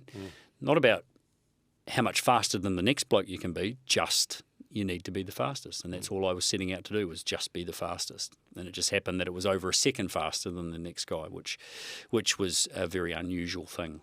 But yeah. What are you thinking during those 2 minutes and 6 seconds? All you're thinking about is each corner. You're thinking about maximising every component of piecing that lap together. So as far as, changing gear, braking, accelerating, all those pieces, all making them as good as they can be. It's arriving at the first corner and braking as late as you possibly feel you can do, and still get off the other side of the corner without losing any time. But it's built in. It's you've already done hundreds and hundreds of laps around there, including the practice that year, and then the racing and the practice the year before, and I'd been there since 1994, so I was and I never took the place for granted, took the place for granted. I think anyone that takes the place for granted shouldn't be allowed to race there, to be fair, because it is really, really a special place, and that's because of the history that's been generated. So it was just, I knew, as a race car driver, a professional race car driver, when you go there, you know the place, you understand it, and it's about feeling completely comfortable with the environment, feeling completely comfortable with the vehicle, and having huge amount of confidence in your own ability as well. And it was just one of those things that all combined on the day. Yeah, and so it's on YouTube. It's been viewed millions of times. It's iconic. I believe there's Australians that can quote the 2 minute 6 second commentary word for word. Yeah. And you see the clip, and at the end you're in the car. You're shaking your fist. But are you aware of the time, or you just know that you've raced really good? No, I'm when I cross the line, I know the time. Right. Yeah, but not until that point. I mean, it's I don't really. I never really felt or remember feeling anywhere through the lap that it was anything special. I knew it was good because I felt when it's good because you're hitting your marks. You're getting on the throttle early. You're looking at the rev lights, the lights on the dash. Which you rev. With the engine RPM, and when the lights are at a certain spot that it's good and all that kind of stuff. But I missed a gear, so I went because we're talking 2003. So now we've got gearboxes that are sequential. So you just to change up, you just pull the lever backwards, and to change down, you just push it forwards. When right through till 2007, we had H-pattern gearboxes, so normal manual sort of style gearboxes that you go across the gate as well as forward and back. And so come over the top of the mountain, start going down, and come out of the very famous dipper out of there, and I actually slotted.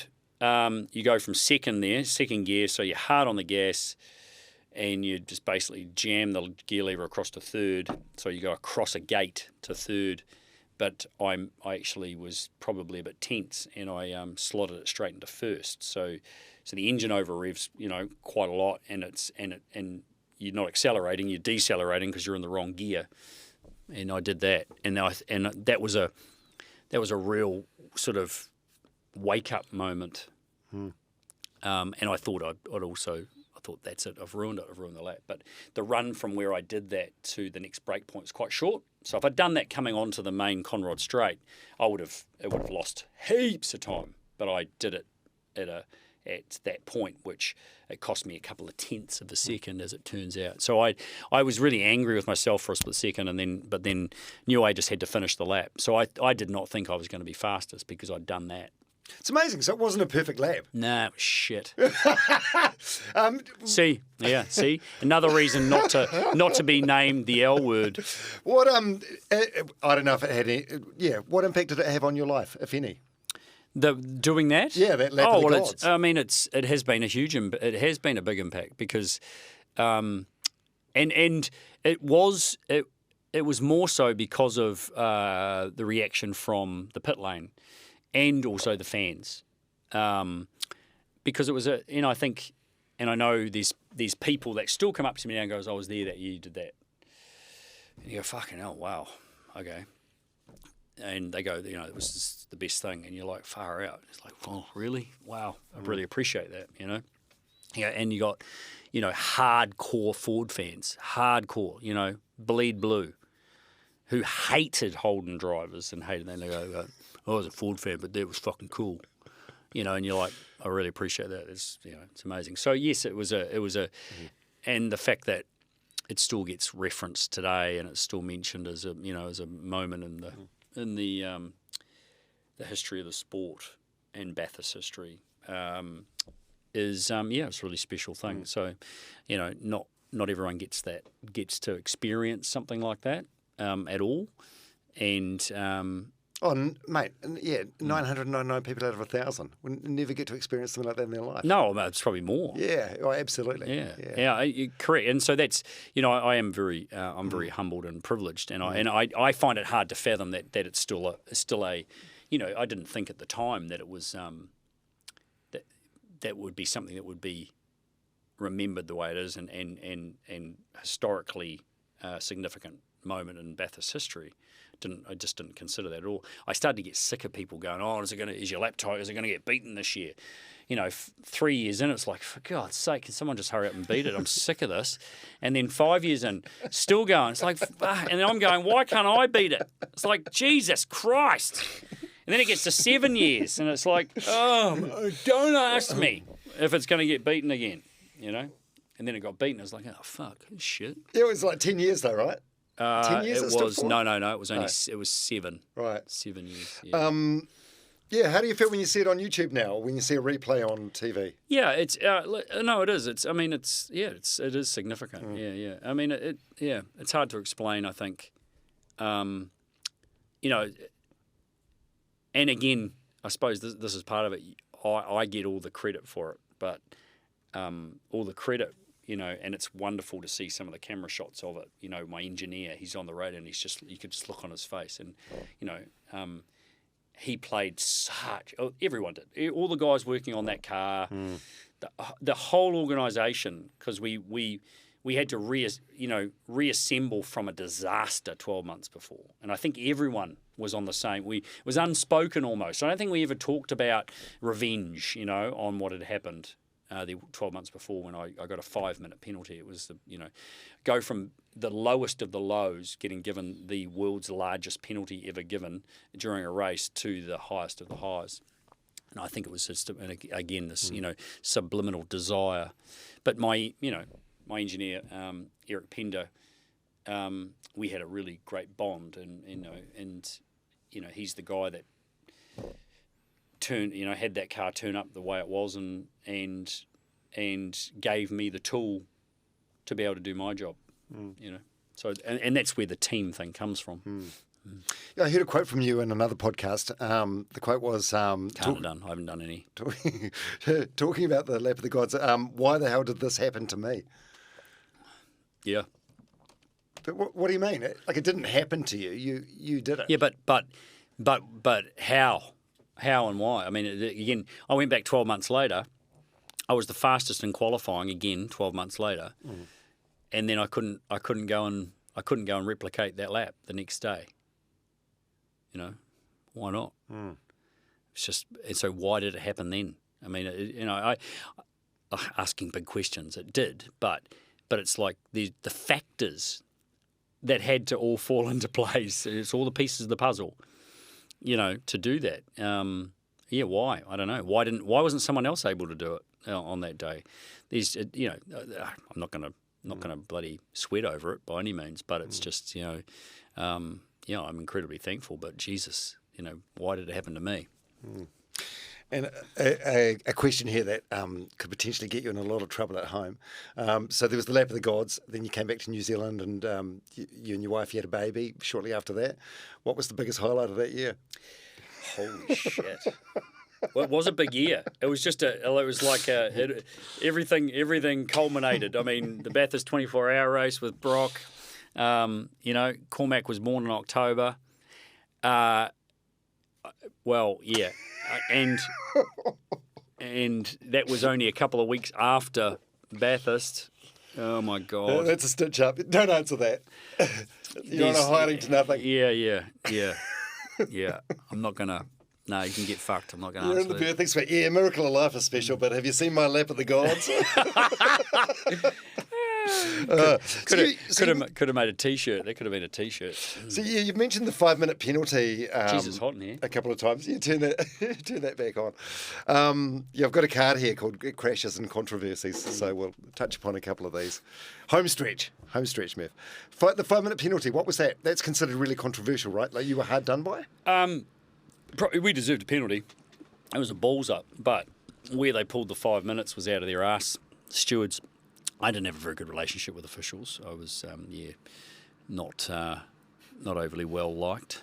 And we you know, it was a mistake. It was an error. It was a team mistake, unfortunately, and it was a comedy of errors almost in some respects. I drove away from our pit bay with the fuel hose still attached. So this refuelling was still happening, and it caused a big fuel spill. And you know, one of my refueler, Ian, he got flung across the bloody pit and stuff, and he was bruised and battered. And so it was a breach of a pit lane, situation.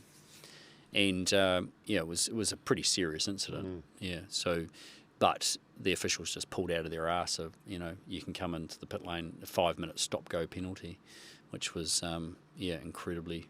Well, yeah, that's it. Day done, all over. Well, yeah, even for someone like me that knows nothing about motorsport, like you talked before about the fractions of seconds involved. Well, it was a 2-minute,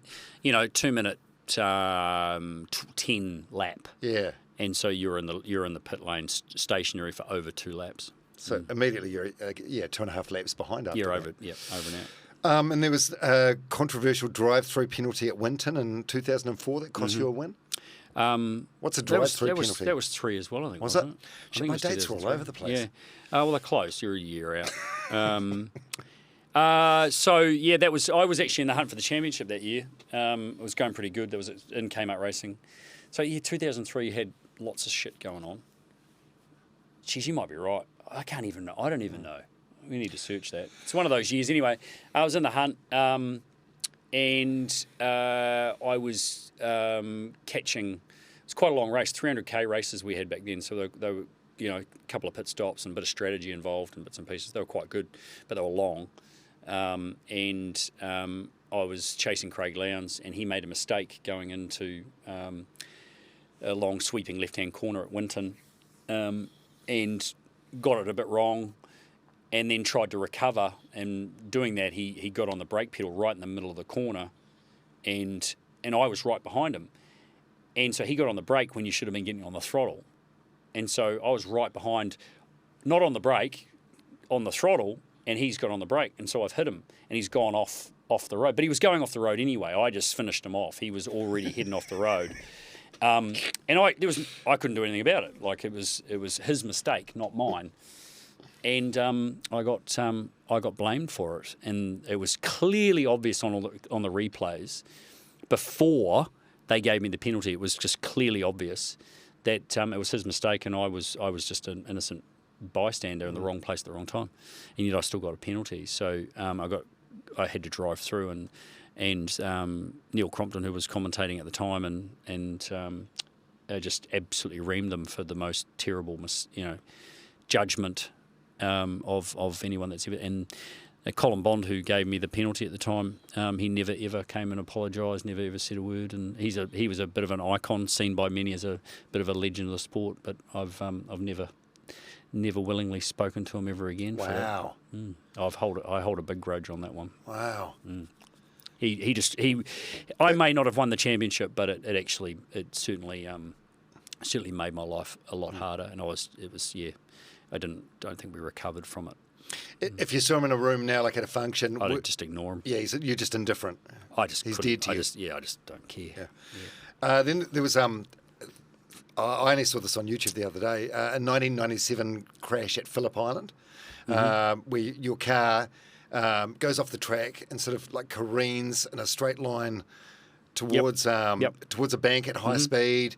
Then there's a dust cloud, but the car flips. Yep. And then you're in the car and no one knows if you're moving. First guy on the scene is some dude in a black T-shirt and jeans and a mullet. I think he might even be holding a can, like from the crowd. What are your recollections of that? And that's not a huge amount, but he ended up being I'm pretty sure it's him. He ended up being quite a good mate of mine, but not for years later. No one turned up, so he jumped the fence because he was like, "Holy shit, is this guy okay?" I had a tyre blowout, right hand tyre blowout going through that corner. It's like a 180 kilometres an hour corner, and tyre blew, so it just went straight ahead. And the bank was a lot closer than what it is now. They moved. I don't know when they moved it, but it did get moved at some stage a lot further back. So it was that was a sizable impact, and the energy from it basically went in on a pretty sharp angle. And just the energy from it rolled the car over. It was quite bizarre. I don't even remember going over really anything. Yeah. Do you remember, 'cause you go off the track and it's like maybe two seconds, maybe 3 seconds before you hit the wall. Yeah. Like, do you remember that? Mate, it's 1997. Not really. Not hugely. That must be terrifying though, like being in an out of control car going at that. Yeah, it happens so quick. Yeah. You don't, you're just like, you pretty much go, shit. Yeah. And then it's probably 30 seconds until you open the door and you you're winded, very badly winded. I mean, the energy, because it's an earth-filled tyre bank that you've gone into, so there's which in some circuits in New Zealand they still deem as safety, which is absolutely just archaic. They're very dangerous. Earth-filled tyres are incredibly dangerous because there's just enough movement in them for the energy to be absorbed, but then the energy comes back. So it's like a double hit. You hit earth-filled tyres, and as I say, the earth and the tyre just has there's enough movement in there to actually take that impact and the energy that's being generated from it. But it's got to go somewhere, and what it does is it recoils, bounces back, and so then it goes back into the car, back where it came from, basically. So the impacts are really, really very dangerous, and that's why you don't see it in international circuits anymore, that kind of safety, because it's not safe. It's actually very unsafe, and so that energy came back through the car. So, and then that which made the car roll, but it also goes straight into you and your body and seat belts and. Yeah, let's just say that the old between the legs was a bit purple for a few days. Was it? Oh, from the seatbelts. Yeah, because you get out of the car and then you sort of keel over and collapse. It's one of those things. The first thing to do is to get out because fire, anything, and it's like you still can't breathe. Yeah, but I was all right. The beauty of work of being at a team like HRT back then was got spare cars, so it was like I was within 3 or 4 days. I was at the racetrack again, driving, because it was just like, right, the best thing to do is get back in another car and do some laps, and we were able to do it back then. There wasn't any rules around it, so it was that was pretty cool. How do you not lose your mental edge? Because you're selfish. Just it's part and parcel with it's the risk, one of the risks, you know. Were you married then? No. And to be fair, I've had crashes since, and you just get back on and go again. You know, it's not. Again, that's that selfish part of it. I've never ever been scared of driving, scared of my life driving a race car. It's just not there. And I've driven a lot of very fast race cars in lots of different environments and bits and pieces, and I think it's still the buzz and the thrill and the excitement of it, you know. But they're so safe. I mean, yes, things do happen, but there has to be a lot of pieces of that puzzle that come together at the wrong time for it to be bad enough. Oh yeah, well you look at the road toll on the track; it's so minimal. That's the thing. It's still got a stigma. It's got a stigma that it's so incredibly dangerous. But if you look at the stats, people go, "Oh, well, how many races could there be?" Well, there is thousands of races going on every week all over the world in various different degrees, and people using racetracks and racing cars and stuff. Just you'd be millions of kilometres a week done by race teams and race cars all over the world, and the number of fatalities from it is just absolutely minimal. It didn't used to be that way, obviously. Yeah. It used to be a lot more serious. I wasn't going to go there, but you mentioned your bruised testicles just a second ago. So while we're talking about that part of the body, with a long race, what happens if you need to go to the bathroom? If you are in that way inclined and you're not getting out of the car, well, it's pretty uncomfortable to hold it in. And by the way, it's your bladder, not your balls. No, it's that near the region. So you just piss in your race suit. Yeah, it's happened, and people. Some people are really bad at it. What's good at it? What's bad at it? Well, not doing it. Not doing it's good. But doing it and then doing it again and again and again is bad. Yeah. It's certainly very bad if you just expect your mechanics and just kind of keep cleaning it up. The thing about a hot race car is that, if you do it during a race and then, there's still another however many laps to go, you need to get that seat out and get water on it and flush it pretty quickly. Does your support crew get real mad? Oh, shit, what do you reckon? What do you reckon? Especially if you don't own up to it and you just expect they're going to do something about it. That's funny. Another incident is with this Marcus Ambrose. Yeah. So there's a crash. Yeah. Caused by him. No, caused by both of us. Right. Okay.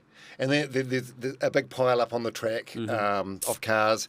You both get out. You get out of your car. He gets out of his car because there's no cars going past. And there's a stoush on the track. Well, it's not really a stoush. It's just a heated conversation. What gets said? Like, obviously, you're not mic'd up. So it's just rubbish. Absolute rubbish. Yeah. You fucking just idiot. blaming each other. Right. And we'd had a pretty sort of volatile couple of years. Just racing. And he was on his way to America at the end of the season of 2005, and doing that. But yeah, another one of those moments. Just two blokes aiming for the same bit of road and not willing to really give each other the room we deserve in a pretty precarious position on the racetrack as well. So yeah, it was again it was in the height of the Ford versus Holden time. It was an incredible time to be racing in supercars. It really was, and we were he was a top Ford driver, and I was one of many. Competitive Holden drivers, and it was red versus blue, and the fans were incredibly passionate, and we were passionate about our jobs and what we were representing, and it's one of those things that happens. But it was a significant, and for the fact that it was a big crash and it blocked the track, and it was at Bathurst and all that stuff. So, yeah. Did you guys both get disciplined for that? Or It was deemed a racing incident, so Okay. it was just left. It was left alone. Right. But obviously lots of judgments and lots of opinions and all that kind of stuff. do you think conflict like that is missing from the sport now? Yep, I do. It adds an I element don't of- think you want to have monster shunts like that very frequently, but crashing is part of it sometimes. But we want close battles, and we want drivers to not necessarily always like each other. So there was another little ding I saw. It was an accident caused by you with a guy called Jonathan Webb, and you bang into him, and then you're straight. It wasn't caused by me; it was actually caused by him. Okay, but you were straight away on the radio saying, "Oh, Well, I crashed in. I own it. I caused No, it." I just I didn't. Whatever came, what it was said was I didn't. It wasn't like it was my fault. It was just I can't remember exactly, but it wasn't my fault. It was his fault because I was actually on a qualifying lap and he was dawdling around on the racing line waiting to start a lap. So he was actually in my way. Oh, okay. Yeah. You sort of claimed responsibility. I can't remember. Something about that, but it's certainly whatever I said at the time was probably based on fucking being in La La Land or something. I can't remember. Maybe you admit having a piss in your suit at that point. No, that was in qualifying. So it was right. You should never have a piss in your suit in qualifying because you're only in the car for like 15 minutes. So that's never acceptable. It's inexcusable. Yeah. But when that happens, is Webb's team mad at you? Is your own? Well, I can't team? be mad at me because it was his fault. Yeah. So I was very disappointed about that. Actually, split open a disc in my back, which started really the end of my full-time career. To be honest, that crash. And he was never held responsible for it either. It was a real shit show, to be fair. And we obviously both of us were out of that race. The cars weren't repairable, so that was the end of the day for both of us. I think he got away unsanctioned from it, and I don't quite know how that was the case because it was an open and shut kind of situation really. But I split open my disc and which required my back to have a fusion a couple of months later, and I missed a bunch of races that year, and it was the beginning of the end. How's the body now? Oh, it's good. Yeah, Yep.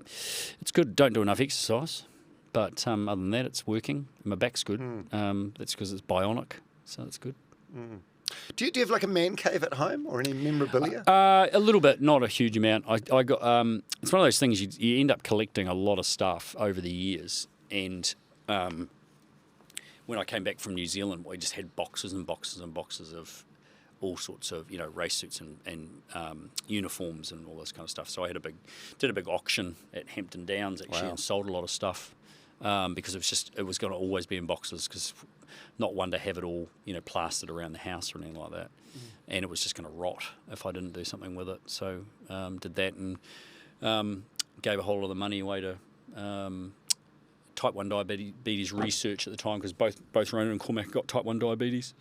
So we did that and got rid of a lot of stuff. Yeah, but I've got significant trophies and bits and pieces. I've got a big cabinet that's got a lot of all the supercar model cars and stuff that I've driven and bits and pieces. But I don't have a significant man cave.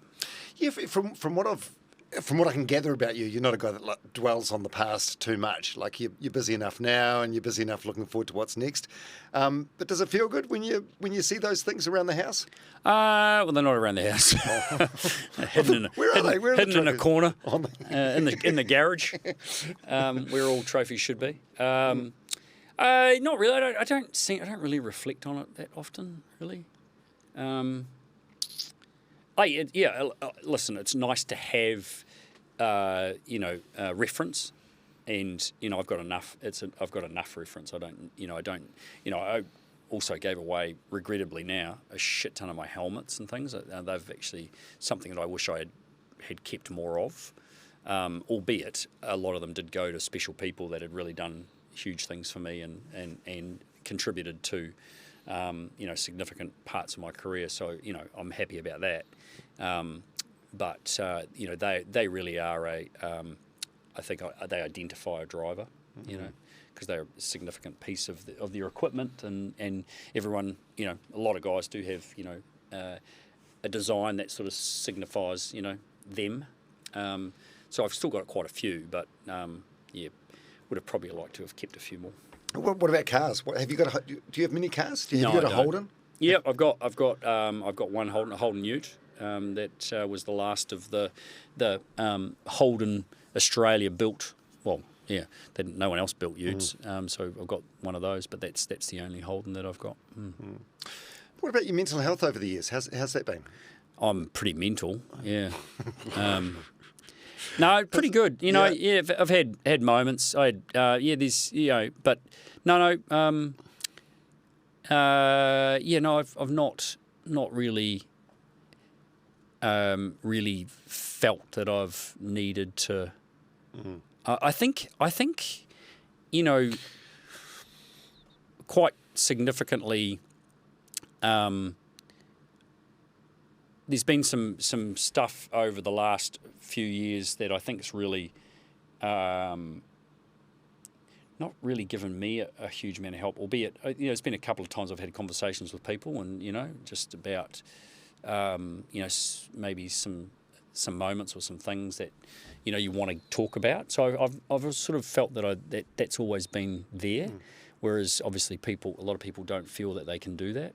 Who do you talk to? Oh, I've got some very close mates and things. But yeah, so, you know, and actually to be fair, you know, with what the guys at The Rock have done, you know, and, you know, done their fundraising and stuff around mental health, you know, I've talked to them a number of times as well, you know, and just engaged and like off the air? Yeah, off the air. Right. And on, but done stuff, but off the air as well, you know. So, yeah, we've a couple of times just around that time of when they've been talking about it as well. And that's you know, and I think, I can easily sort of, I think, be quite open about that kind of stuff. It's not, you know, I don't feel like I should be holding anything in at any given time. So, and as I say, I've got some, you know, it's still a really good close group of mates. Don't see them enough, but you know, they're always there. That's really cool. I think that's a really big thing. I'm about the same age as you, and I know a lot of guys our age and our demographic in particular find it really hard to like open up and have those open and vulnerable discussions. So that's really powerful. Yeah. I can honestly say I don't think I'm sure I don't feel like I've really ever struggled in that space. You know.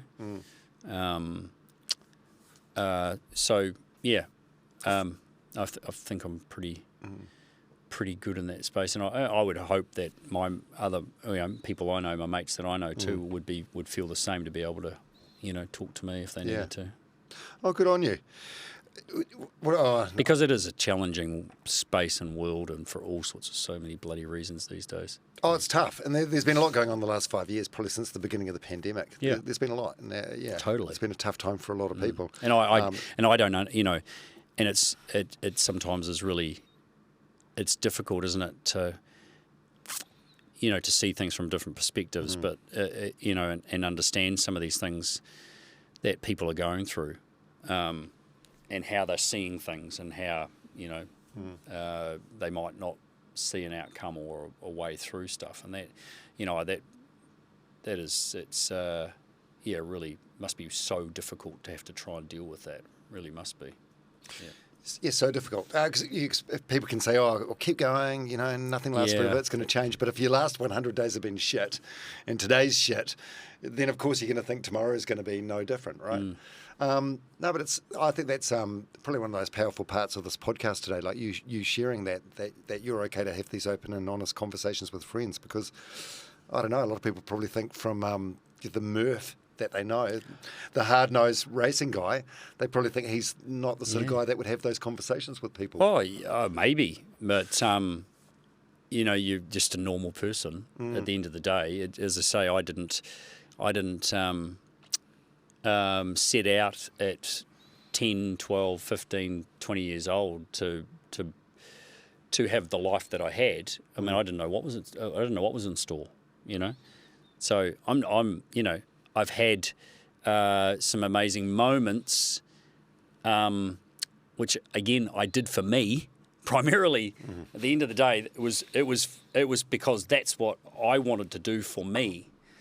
It just so happens that it was in a open arena where a lot of other people were watching, right? And they were able to decide if they liked that, didn't like that, like me, don't like me, like Holden, don't like Holden, whatever, to come up with their own belief or thoughts around who I was, what I am. You know, I've had that many people come up to me since I've stopped racing and go, "Oh, I used to be a Ford fan. I used to think you were a real fucking dick. But, you know, I saw you doing this, and you're like, oh, you seem like you're an all right guy." I'm like, "Thanks, man. That's cool. I don't mind. That's okay." You know, and you're perceived as something. They don't know who you are. Never spoken a word to you. You're judged because of what you said on television. That's it. Or a persona, really. Yeah. And all because they like motorsport and you just happen to be a driver that's in there, and you've gone and crashed into their favourite driver, or you've beaten them, or you've said something on TV that they don't like, and it's like, you're a dick. It's like, we've never met. You know nothing about me. We could be best mates. Yeah. For so many reasons, and yet that's how you're perceived. That's how you're judged. Yeah. If you honestly want to think about that, and again look at social media and the most heinous, horrible things people are prepared to fucking write on a comment about someone or something that they know nothing about. Don't know backstory, don't know anything, don't know the person, nothing. But they're prepared to write something abusive and heinous about that, you know, is beyond me. I just cannot fathom that people get so wound up about stuff that's not, certainly when it comes to sport, which is just, it's not important. It's entertainment. In so many ways. Yeah. It just makes no sense. I mean, but okay, some people are very passionate about it. But when you go that far, you've gone way, way too far. Way too far. I don't mind if you go, hey, you're a Holden driver, you know, I don't like you because you're a Holden driver. That's fine, no problem. But if, you know, it's like, oh, I wish you would die. You know, the amount of things that people say that are just, you know, you really should have privileges taken away from you for that kind of stuff. It's just the damage and the harm. It's dangerous. The harm that's done, you know, through that stuff is just horrendous. It does make you wonder what those people have got going on in their own lives. And obviously challenging, sad. Obviously massively challenging, but it still does not give any, you know, permission to or reason to do that kind of stuff. No, absolutely not. I suppose there's no way of knowing this because most of your career was done like pre-social media. Well, when Marcus and I had our bingle on the mountain, my death threats came through people writing letters and sent to Kmart Racing. Oh no, sorry, Supercheap Racing. It's like, you're a fucking wanker. I hope bloody hell, fucking, I hope you die and all this kind of stuff. That was, people had to write that shit or type it and print, you know, and put it through a word processor or a printer or something, and put it in an envelope and lick a stamp and fucking send it to you. Then the next morning, still be wild enough to it's a week later. It's like so old news. You just missed the boat, mate. You missed the boat. Because you can understand like typing on your phone and then hitting send and it's gone, but to write a letter and then take it to the post office. That is some effort. Yeah. I've got to give that credit. You know, you've got to give that credit. Yeah. What is a perfect day for you these days? Oh shoot. What brings you the most joy? What brings me the most joy? I mean, honestly, doing bugger all. It's great. I mean, spending time with your kids is always pretty amazing if they can be bothered anymore. I missed a lot of the time that I, with them when they actually wanted to be with you. I wasn't around. So you know, and then they grow up and they're teenagers, and then all that sort of changes. Albeit when they want money, they all of a sudden you're pretty friendly. That's Dad, when you become daddy again. Want to go car racing, Dad? You know, what are we going to do about it? What am I? What are we going to do? Listen, I like riding my dirt bike. I like, you know, I like doing sweet FA as well. You know, I'm quite happy being at home. I'm quite happy, you know, mucking around at home. You know, I'm quite happy mowing the lawns, to be fair, these days, if I've got the time. You know, so it's a lot of different stuff, really. A lot of things that I would like to do more of that I don't do more of. I like flying, but I don't get to do a lot of that at all anymore. Oh, you're a helicopter guy? Yeah, a helicopter license. I've got a helicopter license, but it's just not being utilised in any way, shape, or form, which is something that's yeah, I would like to do more of, but again, it's time and resources. But yeah, I've got a bunch of stuff I like doing. But I also, yeah, I'm also very happy not doing a lot at times too. So yeah, I like boating. You know, in summer, I like we spend a bit of time at Lake Taupo and you know, like wake surfing and doing, you know, those kinds of things. Sort of anything. I like my mountain biking. Not doing as much as that at the moment, but I'm quite happy firing down steep hills as well. Quite like that. But again, it's all sort of adrenaline stuff. Yeah. Oh, so you're still scratching that itch? Yeah, or finding ways to scratch that itch? Yeah. I don't. Not much of it needs. I mean, if I don't do something for a month, it's not like it's driving me mad kind of thing. But I do enjoy doing it. Yeah.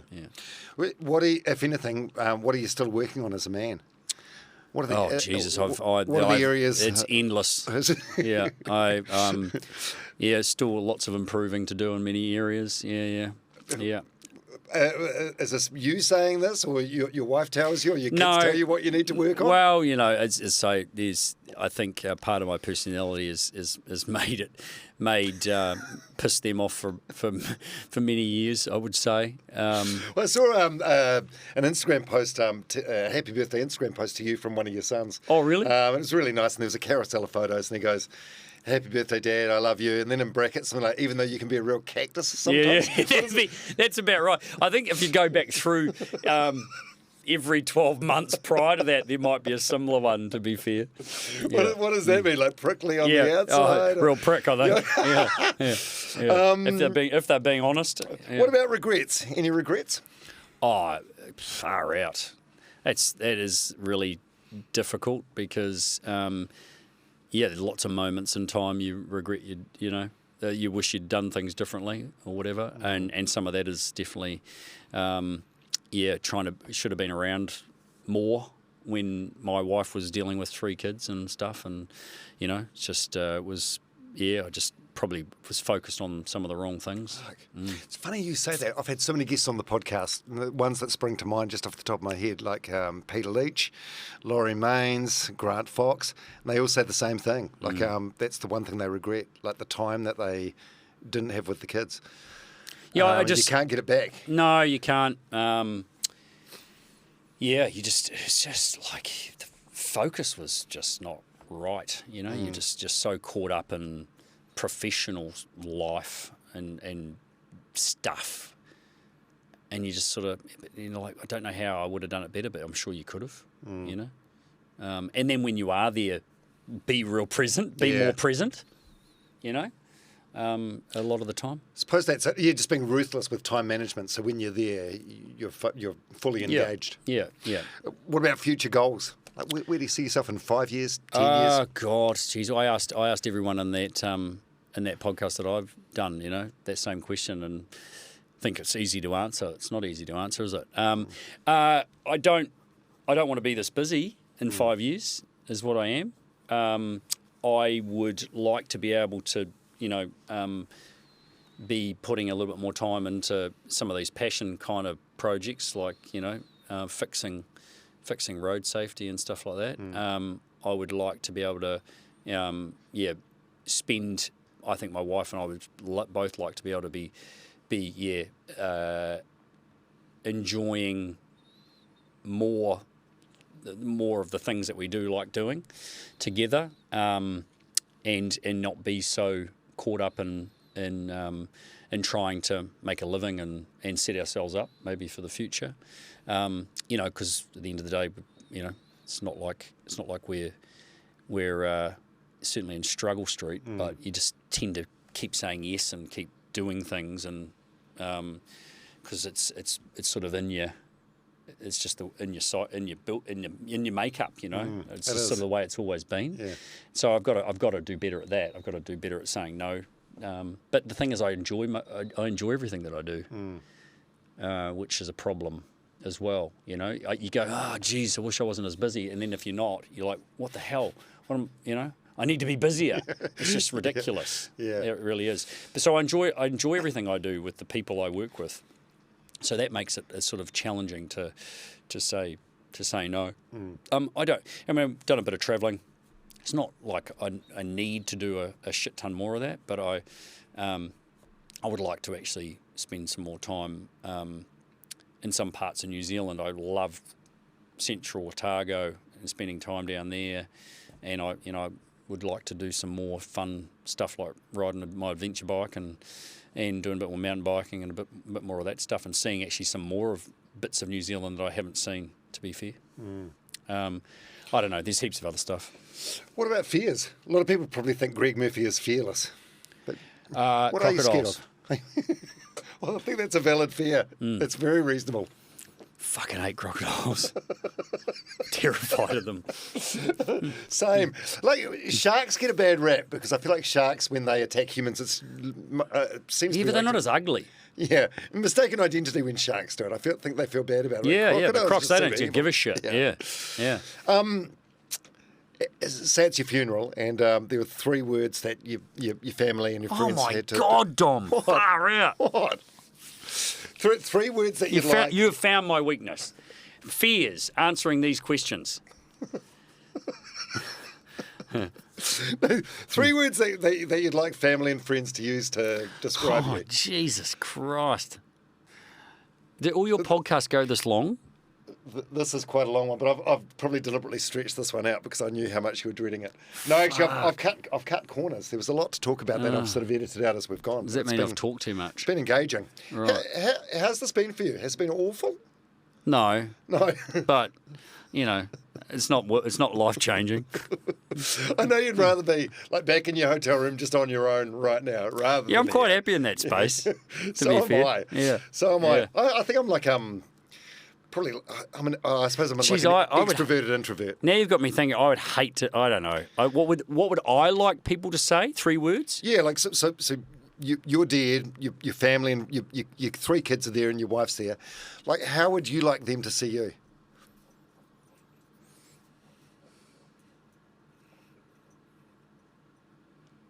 God, Jesus. I haven't thought about that, eh?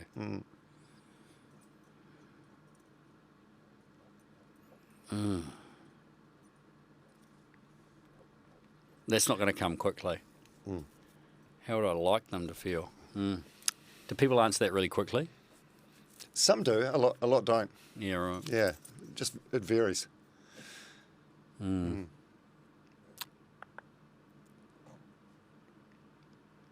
No, I'm gonna have to. I'm gonna have to get advice on that one. If Eddie McGuire was here, I'd get you to phone a friend. Yeah, exactly. Yeah. No, I'm not sure. What at least one of the 3 words. Oh God, I think if I'd thought of one, I would have told you. Yeah, loyal. I reckon you'd be fiercely loyal. Like once you're locked in with Murph, as long as you don't fuck you over, you'll be loyal for. Well, I was very loyal. I was very loyal and during my career to the brand, to the red side. I think that's a big part of it. They might say that. I think my friends would probably say that. That's a great quality. Yeah, that would probably. I would hope. Yeah, maybe I'd hope that would be one word. They might all struggle to find any more. I would probably be accepting of a few, derogatory ones. To be fair, yeah, because I'd go, yeah, man, that's true. Yeah. Yeah. Competitive, He's asshole. a bit of a prick. Yeah. No, I highlight the funeral thing because it's like no one has anything bad to say about someone. No, at their I funeral. I tell you again, because I am not a religious person. I am so far not, and so it would be, it would just be, everyone would be, it would be a demand that everyone gets pissed, and just some kind of, sort of, it's just a acceptance of the situation and move on, But it's like, all right, have a drink and celebrate the what it was and move on. Really, that's what it's got to be. Okay, can I try and answer that one for you then? We'll go. Again, I don't know you very well, but I've spent a bit of time with you in this past year. We'll go loyalty, integrity, blunt. Mm-hmm. Blunt's good. Two out of three ain't bad with good words. Yeah. Can we lock those three in? That's fine. Yep. I'm okay with that. Why is he scared of crocs? They're just prehistoric killing machines, and they're terrifying.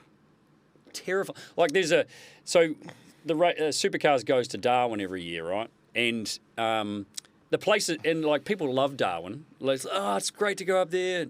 It's like, okay, well, it's hot, and it's on the water, and like, the water is full of sharks, crocodiles, and jellyfish. What are they? The bad ones. Like the blue bottles? Yeah, whatever they are, right? And it's like, so I'm sorry, but a place that's surrounded by water but you can't go in, not that attractive to me. And then they've got this thing there that you can swim in a tank, and on the other side of the thick glass is a fucking crocodile. No thanks. And you're like, I don't give a shit if the glass is 12 feet thick. Don't tell me there's not a chance that that's going to end up in the same place as you. It's not happening. Yeah. Also, I think sharks, like you go into their territory, you're in their house when you get attacked. But the fact that crocodiles can go on land as well, I don't know. They're a threat on land and in water. Okay, last one, Greg Murphy. Are you proud of yourself? I don't know. I think there's room for improvement across the board. Yeah, but when you sit it and do a podcast like this, and a lot of it's sort of like a highlights reel of some of the stuff you've accomplished. You've built this family, you've got a successful marriage off the track, and then there's the racing stuff. I got three amazing children, and I've got an incredibly. How do you describe my wife? Tolerant. She's incredibly tolerant, but also she's also got a great temper. She's very stubborn, but she's brilliant, and is raised three incredible kids almost by herself in some respects. And she's incredibly smart and determined and very motivated, incredibly motivated. She leaves me for dead as far as motivation goes. I'm just so lucky. I'm proud, but I think I feel I'm more lucky than anything else to have that. So that's a huge success. You create your own luck, though, don't you? Well, you do, but it comes. But that partnership is just it's so critical, right? To have to have got the three children we've got and have them the way they are is testament to a bit of teamwork, I suppose. But the foundations were probably more built by what she was up to and what she did through all that time. Because so we had two boys under 3 that had type 1 diabetes, which was just a lot of parents go through some incredibly challenging things with their children, no doubt. Yeah. And this was, it was something we knew nothing about. It was quite challenging, and she became an absolute dead set expert on that issue, and had to deal with that, let's say 5 days a week by herself, pretty much, if not more sometimes. So that's pretty amazing. Listen, I think. I feel that maybe, hopefully, if I can get some proper change going on a few things, especially around the road safety thing. That would make me pretty proud to be a part of trying to actually improve that. Yeah. I don't think we've achieved bugger all at the moment. I'm proud of the Street Smart program that I'm a part of, that was set up with Holden back in 2017 and is off the ground again now, thanks to some incredible contributors like Tony Quinn, who's allowed us to get that cracking again, because I know that's making a difference. I know we're improving safety and making kids that do the course, I know that they are better off, and I think the parents that come with them are also better off because they've got a better understanding, and so that is really significant in a professional sort of space, and more important than winning Bathurst, and more important than winning races in cars, that stuff making a difference, changing outcomes for people so that their lives aren't destroyed. That is the most, I think that's at a professional side of things, that's the most important thing you can do. So hopefully we can continue to do more of that, and if I can, get some stuff changed or support and be a part of hopefully instigating some change in our road safety space in New Zealand, then that'll be something to be very proud of as well. But I'm not holding my breath at the moment because I don't believe we've got a political system that is smart enough to do it. I think that's a great place to end it. I want to change that word too. We'll go loyalty, integrity, and passionate. I mean, this is what you're... Passionate can be construed and be seen in many different ways. No, but like your passion towards making the roads a safer place is it's commendable.